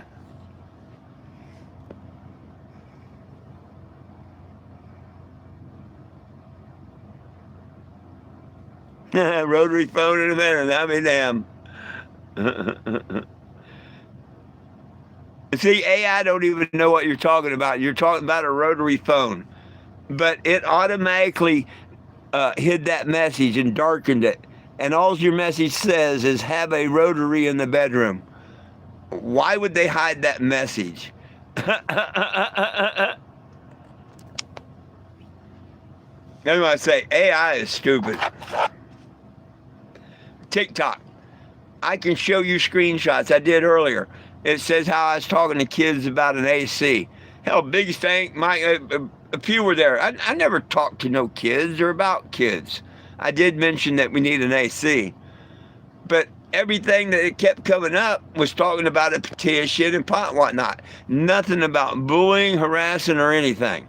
And then all of a sudden my live gets taken down for bullying and harassing. Why didn't their AI pick up on any of that?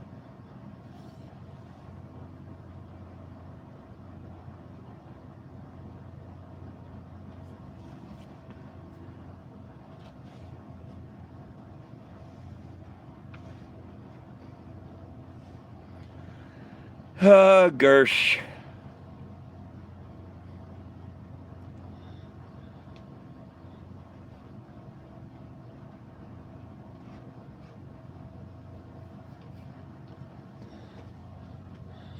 Well, heck, another 6 minutes, we'd be at the 320. I don't know about no 420.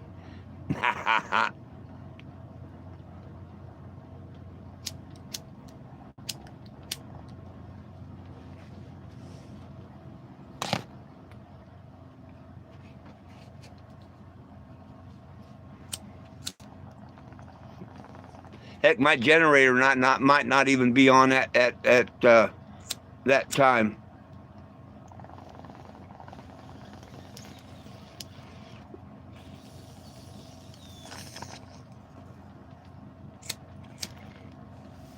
I know usually at 10:30 I'm in bed and it's running, and sometime between 10:30 and whenever it runs out of gas, it dies.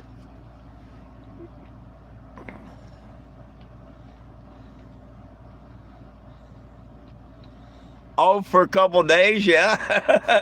Depending on how long I'm going to be in town or not. I mean, I'm going to have to hope that I got friends like I do here over in Springfield, because I got to be there a couple of weeks. I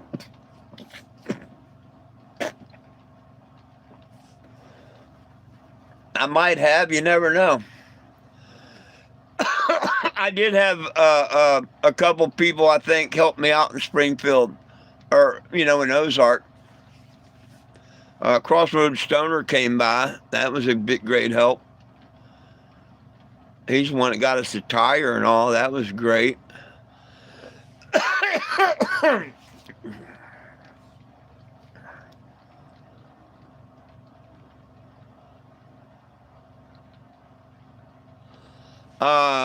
Thursday after next. It's on the 4th. Not this coming Thursday, but Thursday after next.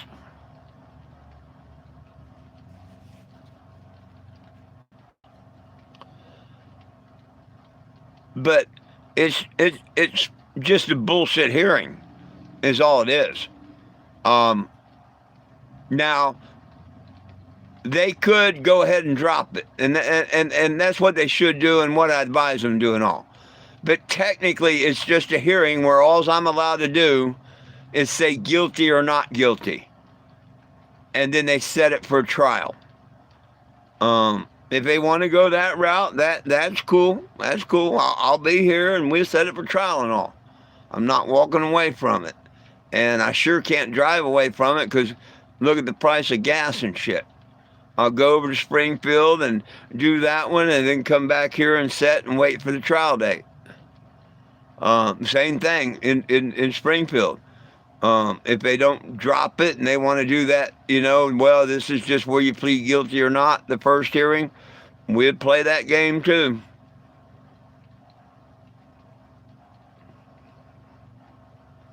That's why I say maybe I meant to do the other shit while I'm here. You know, I got two court cases and shit things going in Missouri. Why not three?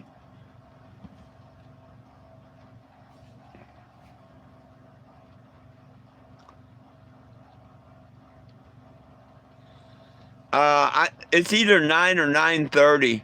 I'd have to look at the citation. I think it says 9 or 9:30.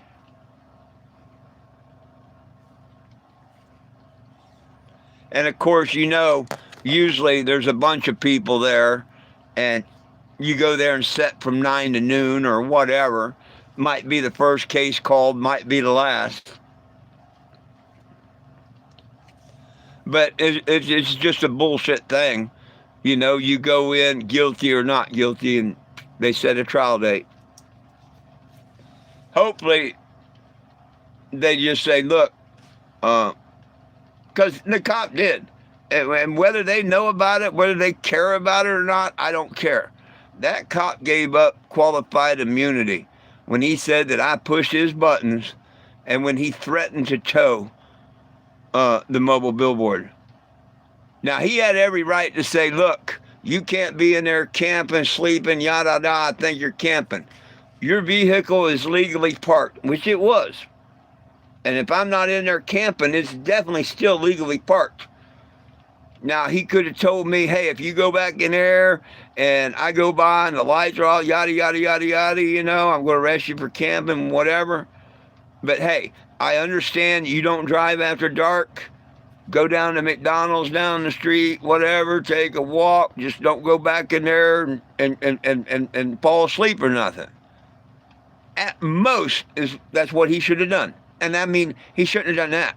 But at most, that's what he should have done. But no, he was on that stupid, I got a badge, cop trip that nobody likes in a cop. I mean, it wouldn't hurt nothing to let that sit there, especially if I agreed not to go back in it. Hey, officer, you drive by, I'll be sitting right out here outside and enjoying the fresh morning now that, I'm out here. Really, I would have went down to McDonald's or whatever, got a cup of coffee and whatnot. Sat on TikTok. Daylight, drive off. Everybody's cool. But no, what an asshole cop. And if they want to play that game, well, I'm your huckleberry.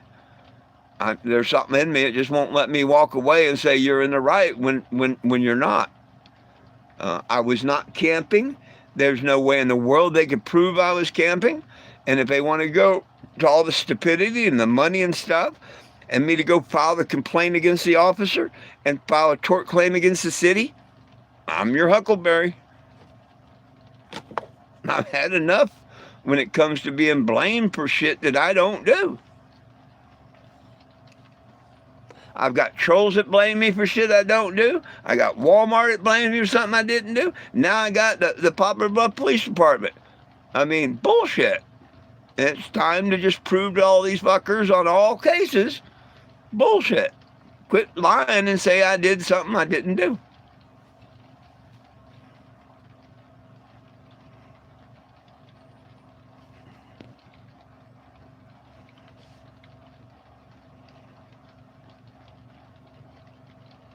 Oh, I plan on it. When that officer said I was pushing his buttons, right there, he threw qualified immunity right out the door. When he threatened to take away my transportation, what he accused me of living in and all, that's like taking my home then, isn't it? When he accused or threatened to take it unless I drove off when I'm saying I can't safely drive, he lost qualified immunity. Right in there. And if they want me to take that to court and try and prove it, I'm your huckleberry. Don't cost me nothing. I'm indigent. I can get all this court stuff done for free. And that's exactly what I'll do. Mama raised no fools. Daddy raised my brother. Good luck proving I was camping. because that means I've been camping across America since 2014, or I've been doing a petition across America since 2014. What have I been doing? No other city or state except Missouri has called it camping. From California to Maine.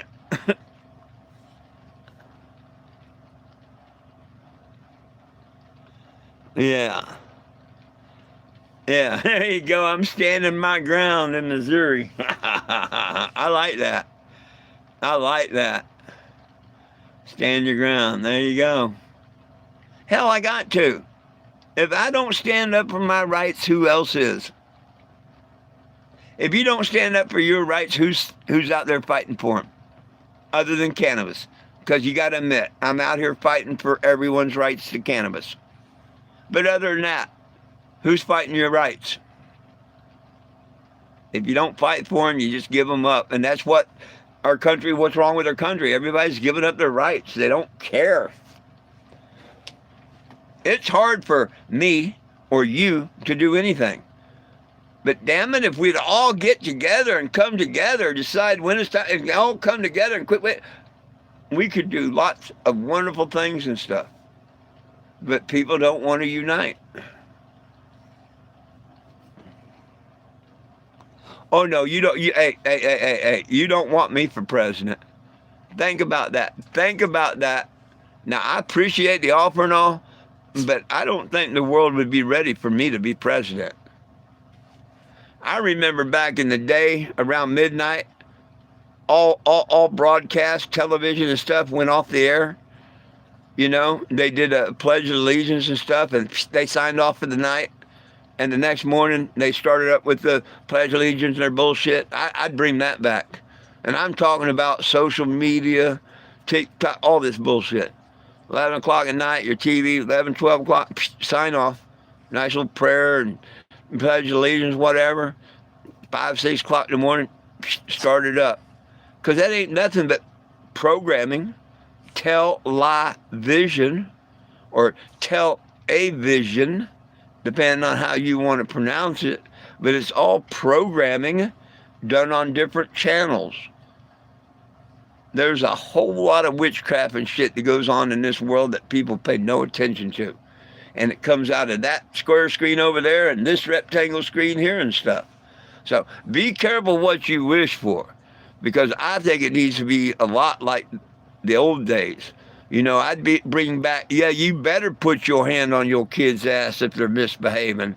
Yeah, make them go pick a switch like I had to when I was young. You know, this you can't spank your child and all bullshit. You better tell them to go out and pick a switch and make sure it's the right one. So you got to be careful what you wish for. When you know, you say that you wish for me for president. Pedophiles.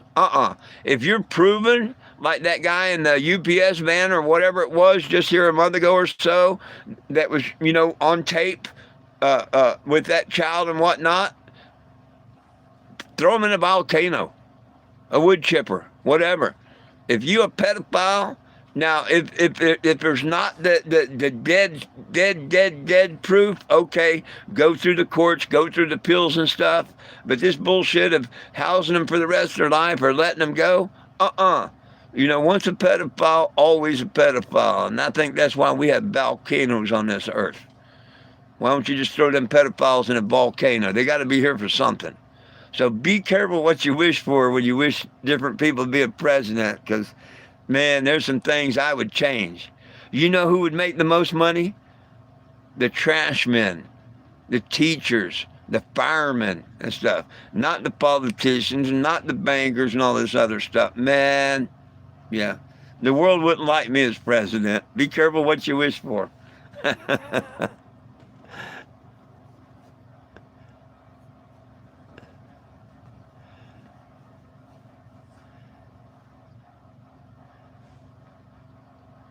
Hey, I appreciate you.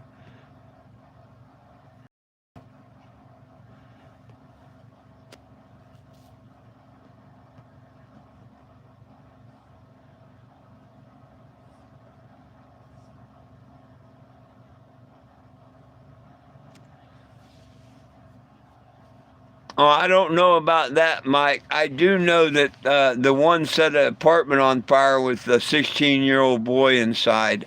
That I know is fact. Anything else, I don't know. I mean, I've heard what you've said, uh, and I've heard it once or twice before now, but I don't know. The fire thing, I do know. So I can't speak on the other stuff.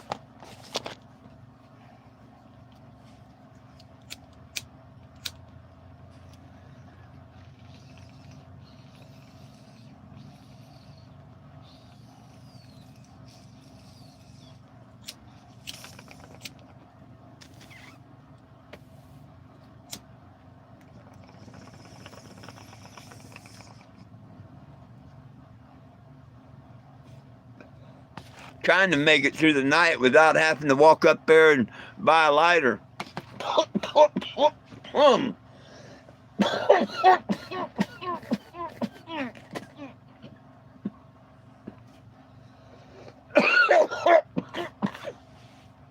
Next time I want to walk up there is for coffee in the morning before I go over to Taco Bell. Yo quiero Taco Bell. Oh, we're sprinkling again. Got rain on the windshield. Water coming down, so sprinkle, sprinkle.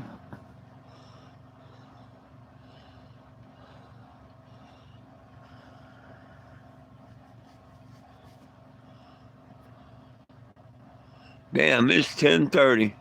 Time for me to take my happy ass to bed, my friends.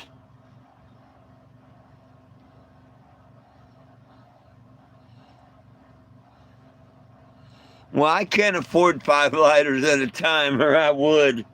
Now, sometimes when and I get 4 or 5 of these, when I catch them on sale, but they burn up real quick, or the spring screws up, or whatever.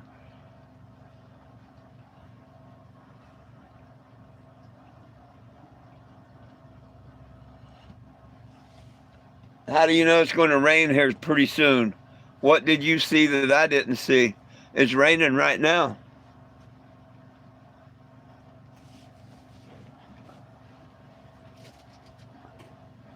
It's sprinkling right now, Stoner Bob.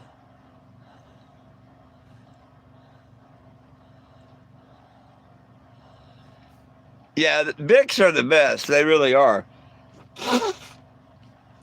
But they're out of my price range a lot of times. Oh, you put it's going to rain here soon. Stoner Bob, right on. Yeah, it's supposed to clear up tomorrow. We're not supposed to have rain, but I just happened to look up the windshield and it's sprinkling.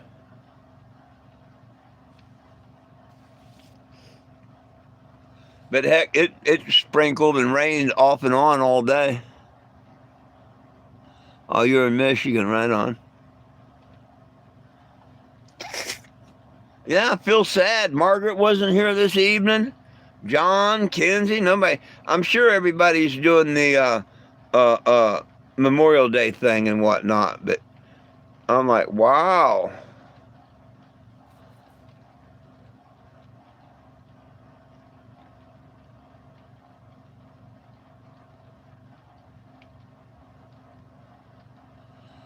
Oh yeah, I've smoked wax, dabs, resin.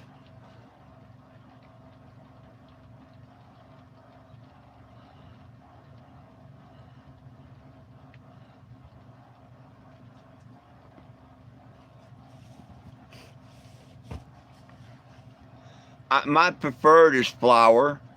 Um, but see, being on the road, I can't travel with paraphernalia, nectar collectors or anything like that. But if somebody come by and want to share a vape, a dab, or whatever, oh heck yeah, I'll step out, and if they got a rig, hit it, whatever. Uh, when I get back off the road and I grow my own pot, I'm going to get me a heat press and make my own oil and stuff. And that's probably what I'll smoke and make edibles for myself.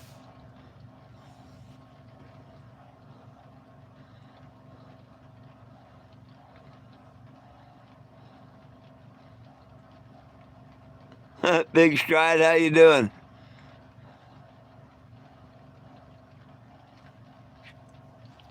Hey everybody, are you on the petition? You know nobody belongs in jail for weed, and it needs to be federally legal for everybody everywhere. Um, Go to 420 JIM, like it says down there in the bottom, that pinned message. Just look up 420 Jim Petition, and it will pop right up. Click it, sign it, and share it. Can you do me that favor? Let's hit 1,800. We actually need to hit 10,000 signatures, and I'll pull the permit to do a Washington, D.C. march. But I'm not going to pull the permit until we get 10,000 signatures. So if that don't happen, it's not my fault. I just couldn't get the signatures. So help me get them signatures so we can do a march for these midterm election and whatever. Let them know that we want it legal for everybody everywhere. We want our cannabis prisoners free. Get the government to abolish all fraudulent marijuana laws, because marijuana laws are fraudulent. Amen, Mr. Eddie. You're absolutely right on that. And I love when you post that. You hit the nail on the noggin.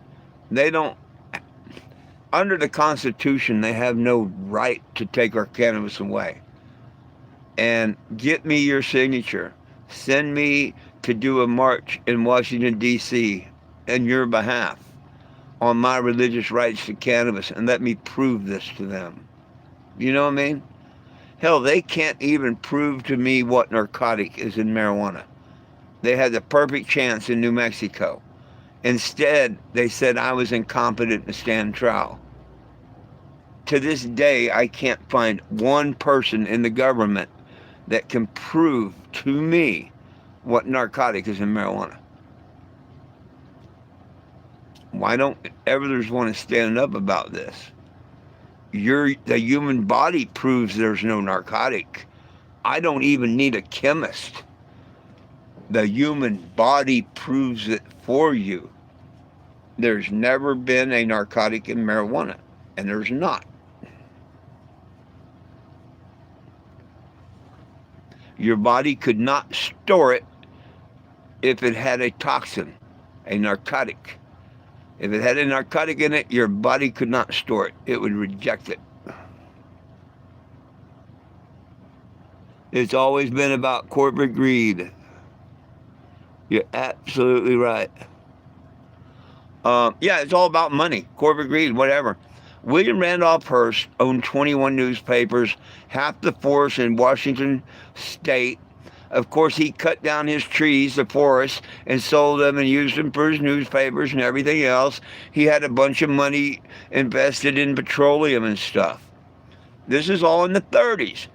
Well, Henry Ford was building the hemp car that was going to run on hemp fuel. Bad. Everybody was finding out that rope, paper, everything could be made from hemp. William Randolph Hearst wanted to sell his trees, and he didn't want hemp. And the last straw for William Randolph Hearst, when oil, he had just bought all kinds of fuel, like all these, rich people do, the rich families. They had just invested in all this oil, and they had paid $34 a barrel. That was the going rate. Well, it just so happened that the United Arab Emirates Act, or something like that's close enough, was formed that year. And all these little fiefdoms up here that used to rip each other off and everything before it came to us, they got together and become one and united. And the price of oil that day dropped to $11 a barrel. Now, if you'd bought oil the day before or the week before, like William Randolph Hearst, you paid $34 a barrel for it. A week later, what you just bought was only worth $11 a barrel now. So without losing one drop of product, they lost hundreds of thousands of dollars. And William Randolph Hearst got with the other people and stuff and said, look, man, we will never recuperate if Henry Ford's hemp fuel goes on the market and they make hemp fuel and stuff. We're never going to recoup our money off of this gasoline and this, that, and the other. We've got to get rid of cannabis. He heard of a plant named marijuana. And with his 21 newspapers, he had to make it racist. He said, them filthy Mexicans brought their marijuana, gave it to the blacks. The blacks are smoking it, raping the white women. The white women like that big yah-yah and go, black man, and it's not rape. Oh my God, reefer madness. And that's exactly how it happened. I got one question, one question. If William Randolph Hearst is right, and the filthy Mexicans, or clean Mexicans, whatever, gave it to the blacks, and they're smoking it, who gave it to Thomas Jefferson, George Washington, Abe Lincoln? The fucking aliens, the fallen angels? I mean, who gave it to them? What do you mean that the Mexican? It's always been here. But see, we can prove everything up to the word marijuana being nothing but a lie. No medical value since 1970. In 1971, they take out the medical patent. We just sat back, just like the Epstein files, all these pedophiles, baby, and we just sat back and do nothing. Same with pot. Nobody wants to do nothing. Heck, all you people got together yelling, let's get the Epstein files. Look, they're coming out, but nobody gives a shit. I can't get people to scream, hey, let's talk about pot. It's funny, you know. People are weird. If a tenth of the pot smokers, cannabis people, would get together and get on this petition, we would have the march set up. We could do a nice march, and you know what? They may or may not listen to us. We won't never know unless we done it. It's really easy to say this won't happen, that can't happen, yada. I love it when someone tells me I can't do something. Oh, I love it. I try my best 110% to prove a person wrong. Now, I'm never going to tell you I can change the cannabis laws and all, because who knows? But I know the only thing it could is everybody getting together and saying, here, we got something to say. And you got to have a bunch of people behind you in order to get them to listen, to say it. You know? So that's why I need you to sign that petition and tell your friends, hey, this guy kind of knows about cannabis. Let him go and talk to Congress and Donald Trump about my religious rights to cannabis. You don't have to pay for the trip. You don't have to pay for the gas, none of that. But you do have to sign that petition and get everyone you know to sign that petition. Because this is the time to push it in front of them, if you ask me.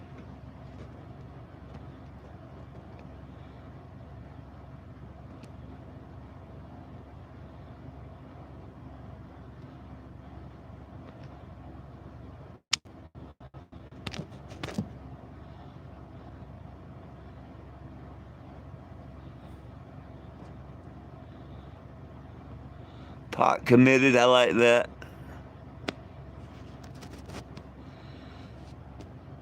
Hey, Tyler, thank you. If you're talking to me, hey, but my name ain't Jim, by the way. My friends call me by my first name, and my first name's Four. So if you're thinking it's Jim, you're just mistaken.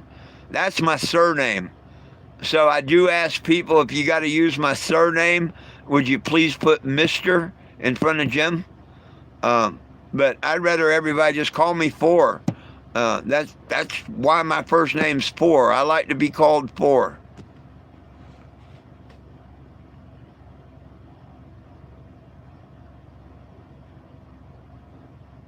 Gang on, he called it pot. There you go.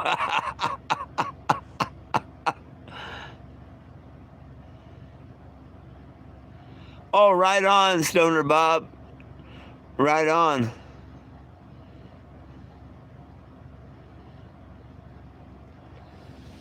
Right on. That's cool.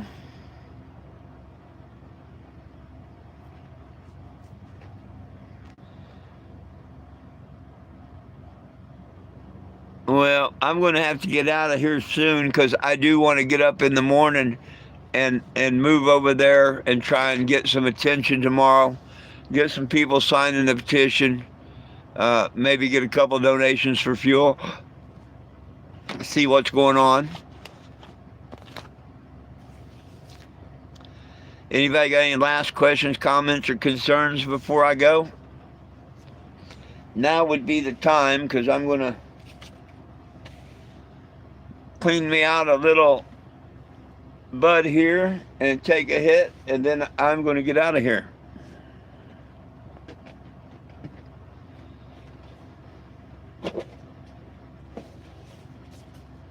Oh, gosh.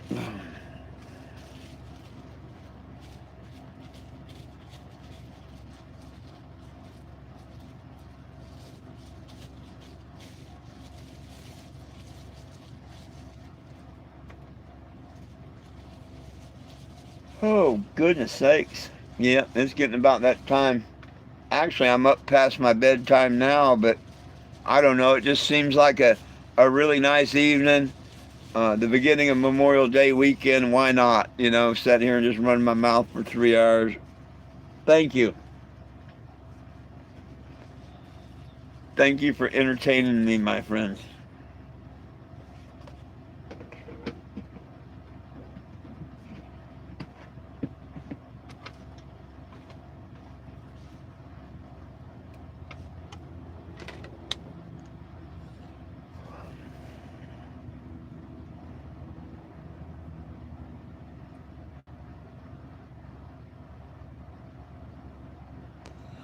Right on, Stoner Bob. That's cool. That's cool. Well, you ought to help with the petition, man. Put that petition out there. Now that they made it a class 3 narcotic, the feds are going to start enforcing a lot of new laws. I'll give you, for instance, most people don't know, but airports are federal property. And a few months back and over the last few years, if you was on federal property, you tried to take weed on a plane, okay, they didn't bust you for it because the feds were told to stand down. Usually they just took your weed, threw it away, or told you could throw it away there, whatever. But they weren't prosecuting. Now, it being a class 3, the feds, legislation and stuff's always already going forward where the feds want to enforce class 3 narcotic laws now. And they're going to. I think it was TSA announced the other day that you can now fly with pot. You can't smoke it. Just like you can't smoke a cigarette. I remember back in the day when you could smoke on the bus and stuff. But anyhow, you can carry it on an airplane now. And you've never been able to do that because it's federal property. But because now it's a class 3, you can. But here's the thing. And they want everybody to know, so they put that out there. Please bring your pot. But make sure you have your prescription, your ID, the exact amount, and the container that it's supposed to be in. Just like if you had any other medication on that flight. Codeine, Valium, whatever. See, they've got all these strict regulations. If you just had a joint in your ear or your cigarette pack or something, they're going to call the police on you. And boom, you're going to get a citation, a fine, or whatever because you're on federal property with marijuana, which is against the law unless you have a prescription. It'd be just like getting caught with Tylenol with codeine or Valium or something like that, in your pocket. How you can't have other people's medicine, it can't be in a different container and all. All that shit's coming, my friend. The only regulations they really need to put on it is if you can die for the country, sign up at 18, you should be able to smoke a joint at 18. I say the same with alcohol and stuff, and I'm not a big fan of alcohol. But if you can be drafted or sign up to fight for your country at 18, well, by gosh, you should have the rights of an adult. 18 and above to purchase, nope, you shouldn't be smoking and driving. Keep it in your glove box or your trunk, or face an open container, basically, a fine or something. It shouldn't be classified any more dangerous or addictive than alcohol, tobacco, or caffeine, because it's well proven those are way more addictive and those have killed people. Anyhow, that's why you should, if you would please get behind the petition, make sure you sign it and put it on your, be creative, show us what you can do, help us get 10,000 signatures.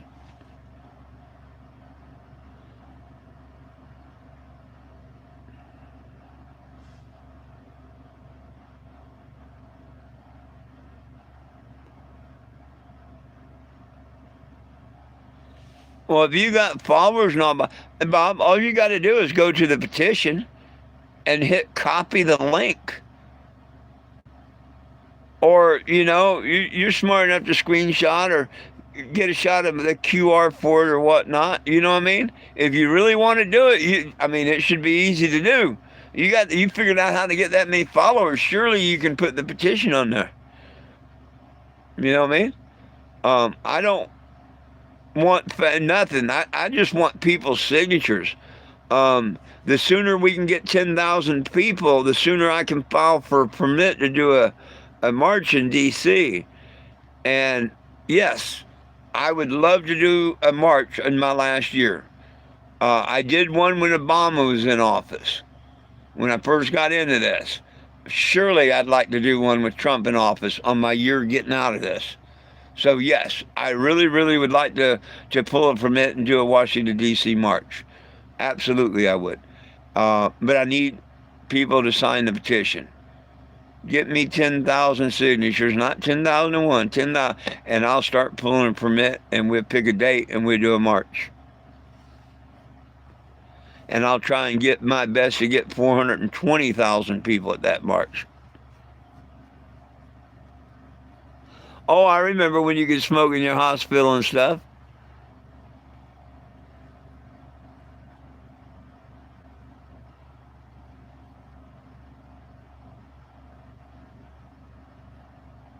Oh yeah, if you could get big events to put their and sign it, bing, bing, bing, bing.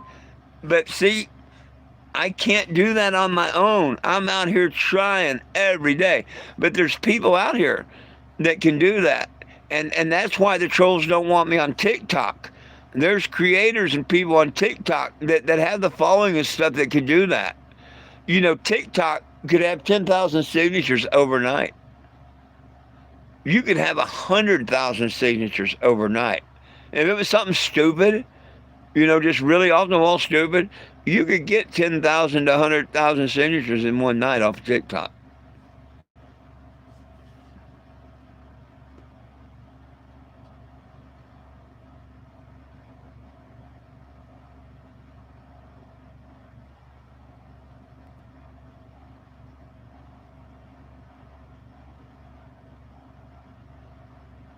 I don't give out my phone number, Stoner Bob. I've had bad things with that. I don't give out my number. My email is on my website, or it's 420JIMJACKAPOO at Gmail. 420JimJackapoo@gmail.com. I just had a friend of a few years give my number out to the trolls, and I just had to go through all the trouble of changing it and stuff. So I just got to where I don't want to give my number out. I'm sorry, but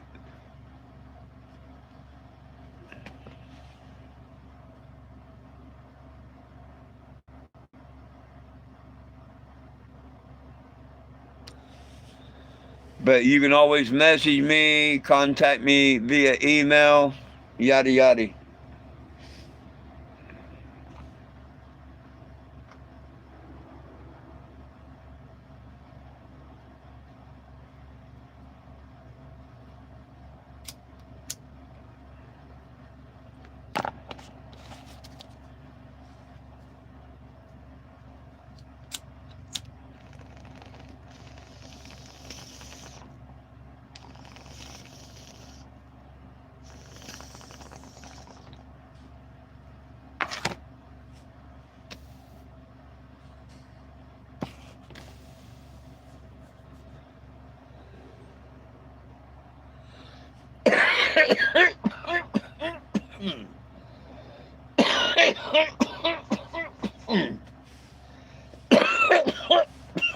Goodness.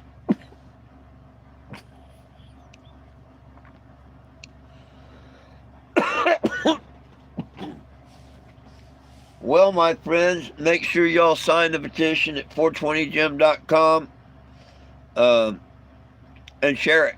I'd appreciate it. Cheers. I'm getting ready to hit and run.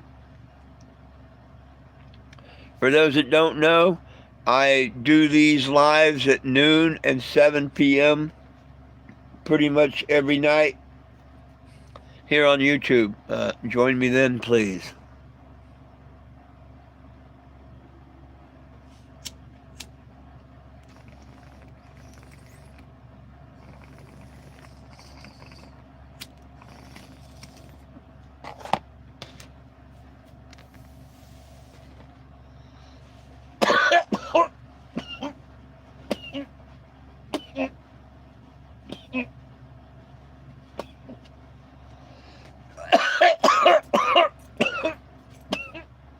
Oh, damn it, but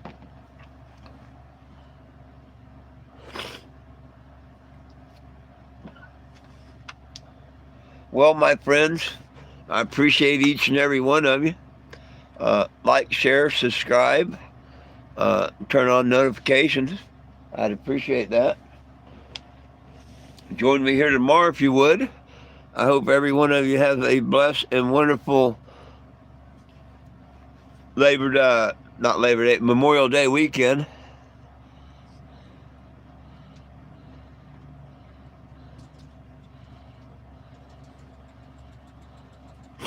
Right on, Stoner Bob. And join in more often, We're here all the time. Maybe people can ask you questions and stuff if you like.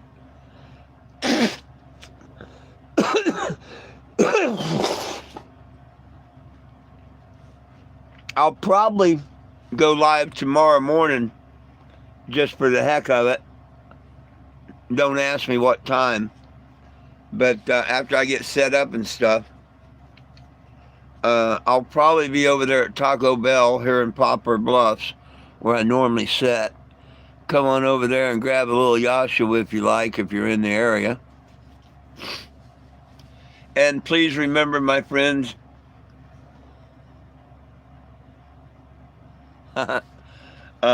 please remember it's all about peace, love, and cannabis for all.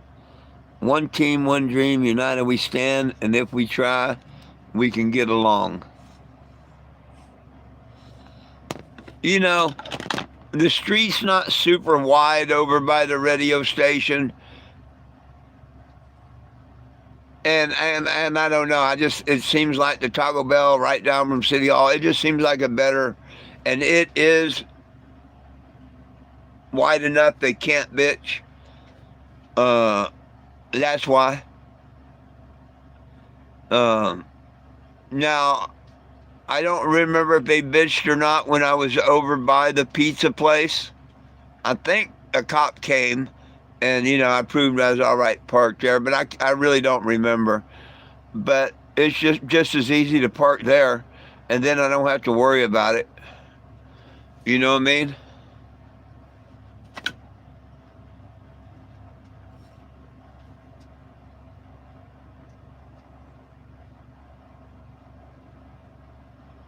Dad said there's nothing to partner with. I don't know what you're talking about, my friend. There's nothing to partner with.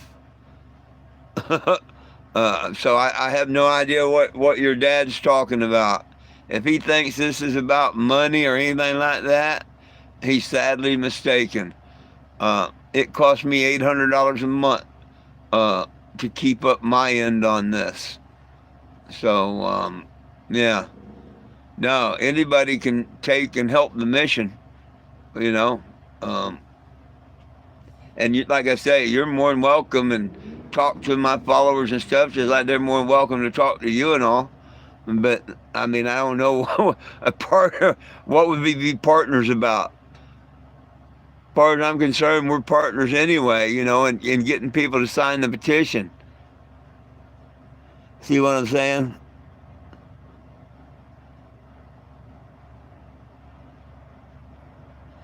Oh, hey, all you got to do is do the videos, you know, and ask me my opinion. You're more than welcome, to do your videos and ask me my opinion on them. Like nowadays, I think a lot of the dispensary stuff is nothing but crap.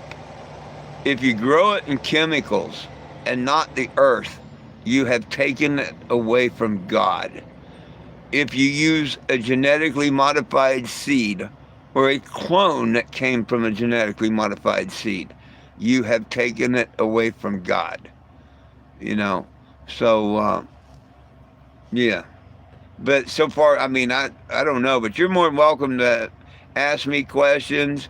I don't care if you publish my answers or record my answers or anything like that. You're more than welcome to use them. Me, I'm not looking for fame. I'm not looking for money. All I'm looking for is justice for us, we the people. We have the right to cannabis. Nobody has the right to take it away. And if they want to prove to me what narcotic is in cannabis and that it's bad and whatnot, I'll walk away. But they can't do that. The human body proves there's no narcotic in marijuana. The body rejects all toxins. It not only accepts, but it stores cannabis. When a lady is lactating, meaning she has breast milk, yeah, my battery just went to 20%. When she has breast milk, um, her natural levels are 8 times higher than any other time in her life. That's what gives pain relief and hunger to the fetus as it grows.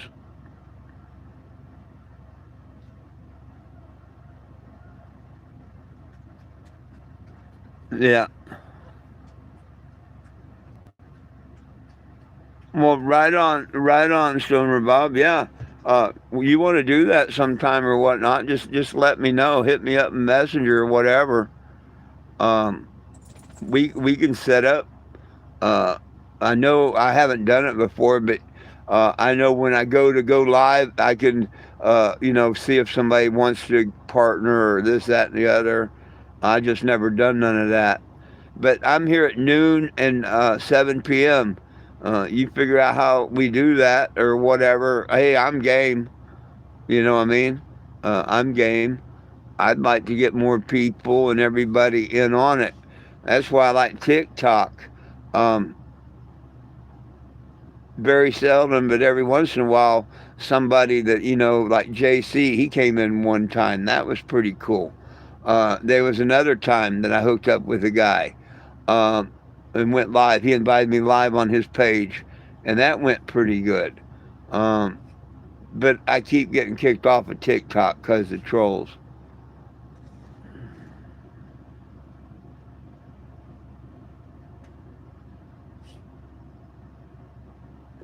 I don't know about that stuff. Yeah, the only thing I do, and I don't have a lot of room for different apps and shit on my phone and stuff. I do YouTube and a very little on TikTok.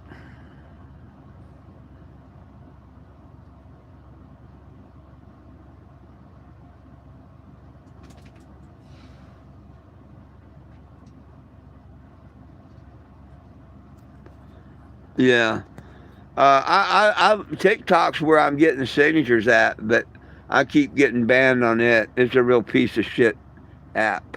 Press the button on the invite calibration with the 420 map. I don't know what that means. You lost me there. I have no idea what that means. But anyhow, I got to get out of here. I am past my bedtime. You do business interviews on your channel, right on. But it is past my bedtime and everything. How do I invite you? Like, are you talking about here on YouTube? How do I invite you?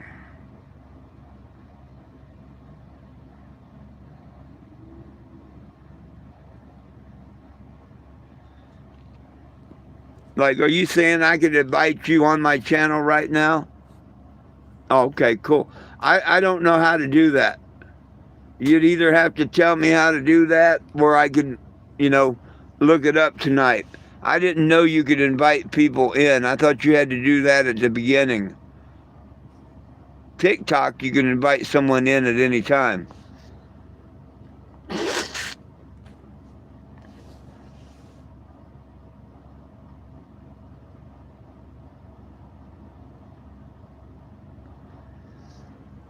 Yeah, I'm a lightweight, Eddie. But see, I want to get up, at 6 o'clock, have coffee, at 6:30 be moving this. Oh, yeah, when you set up the live stream? Okay. Yeah, well, it's like I thought, Big Mike. I got to do it when I first start the live at noon or 7. And Stoner Bob, I'll try and remember that. And if I'm sure to probably let me start without you, so I'll try and remember that and invite you, because I have no problem doing that. Let me write that down.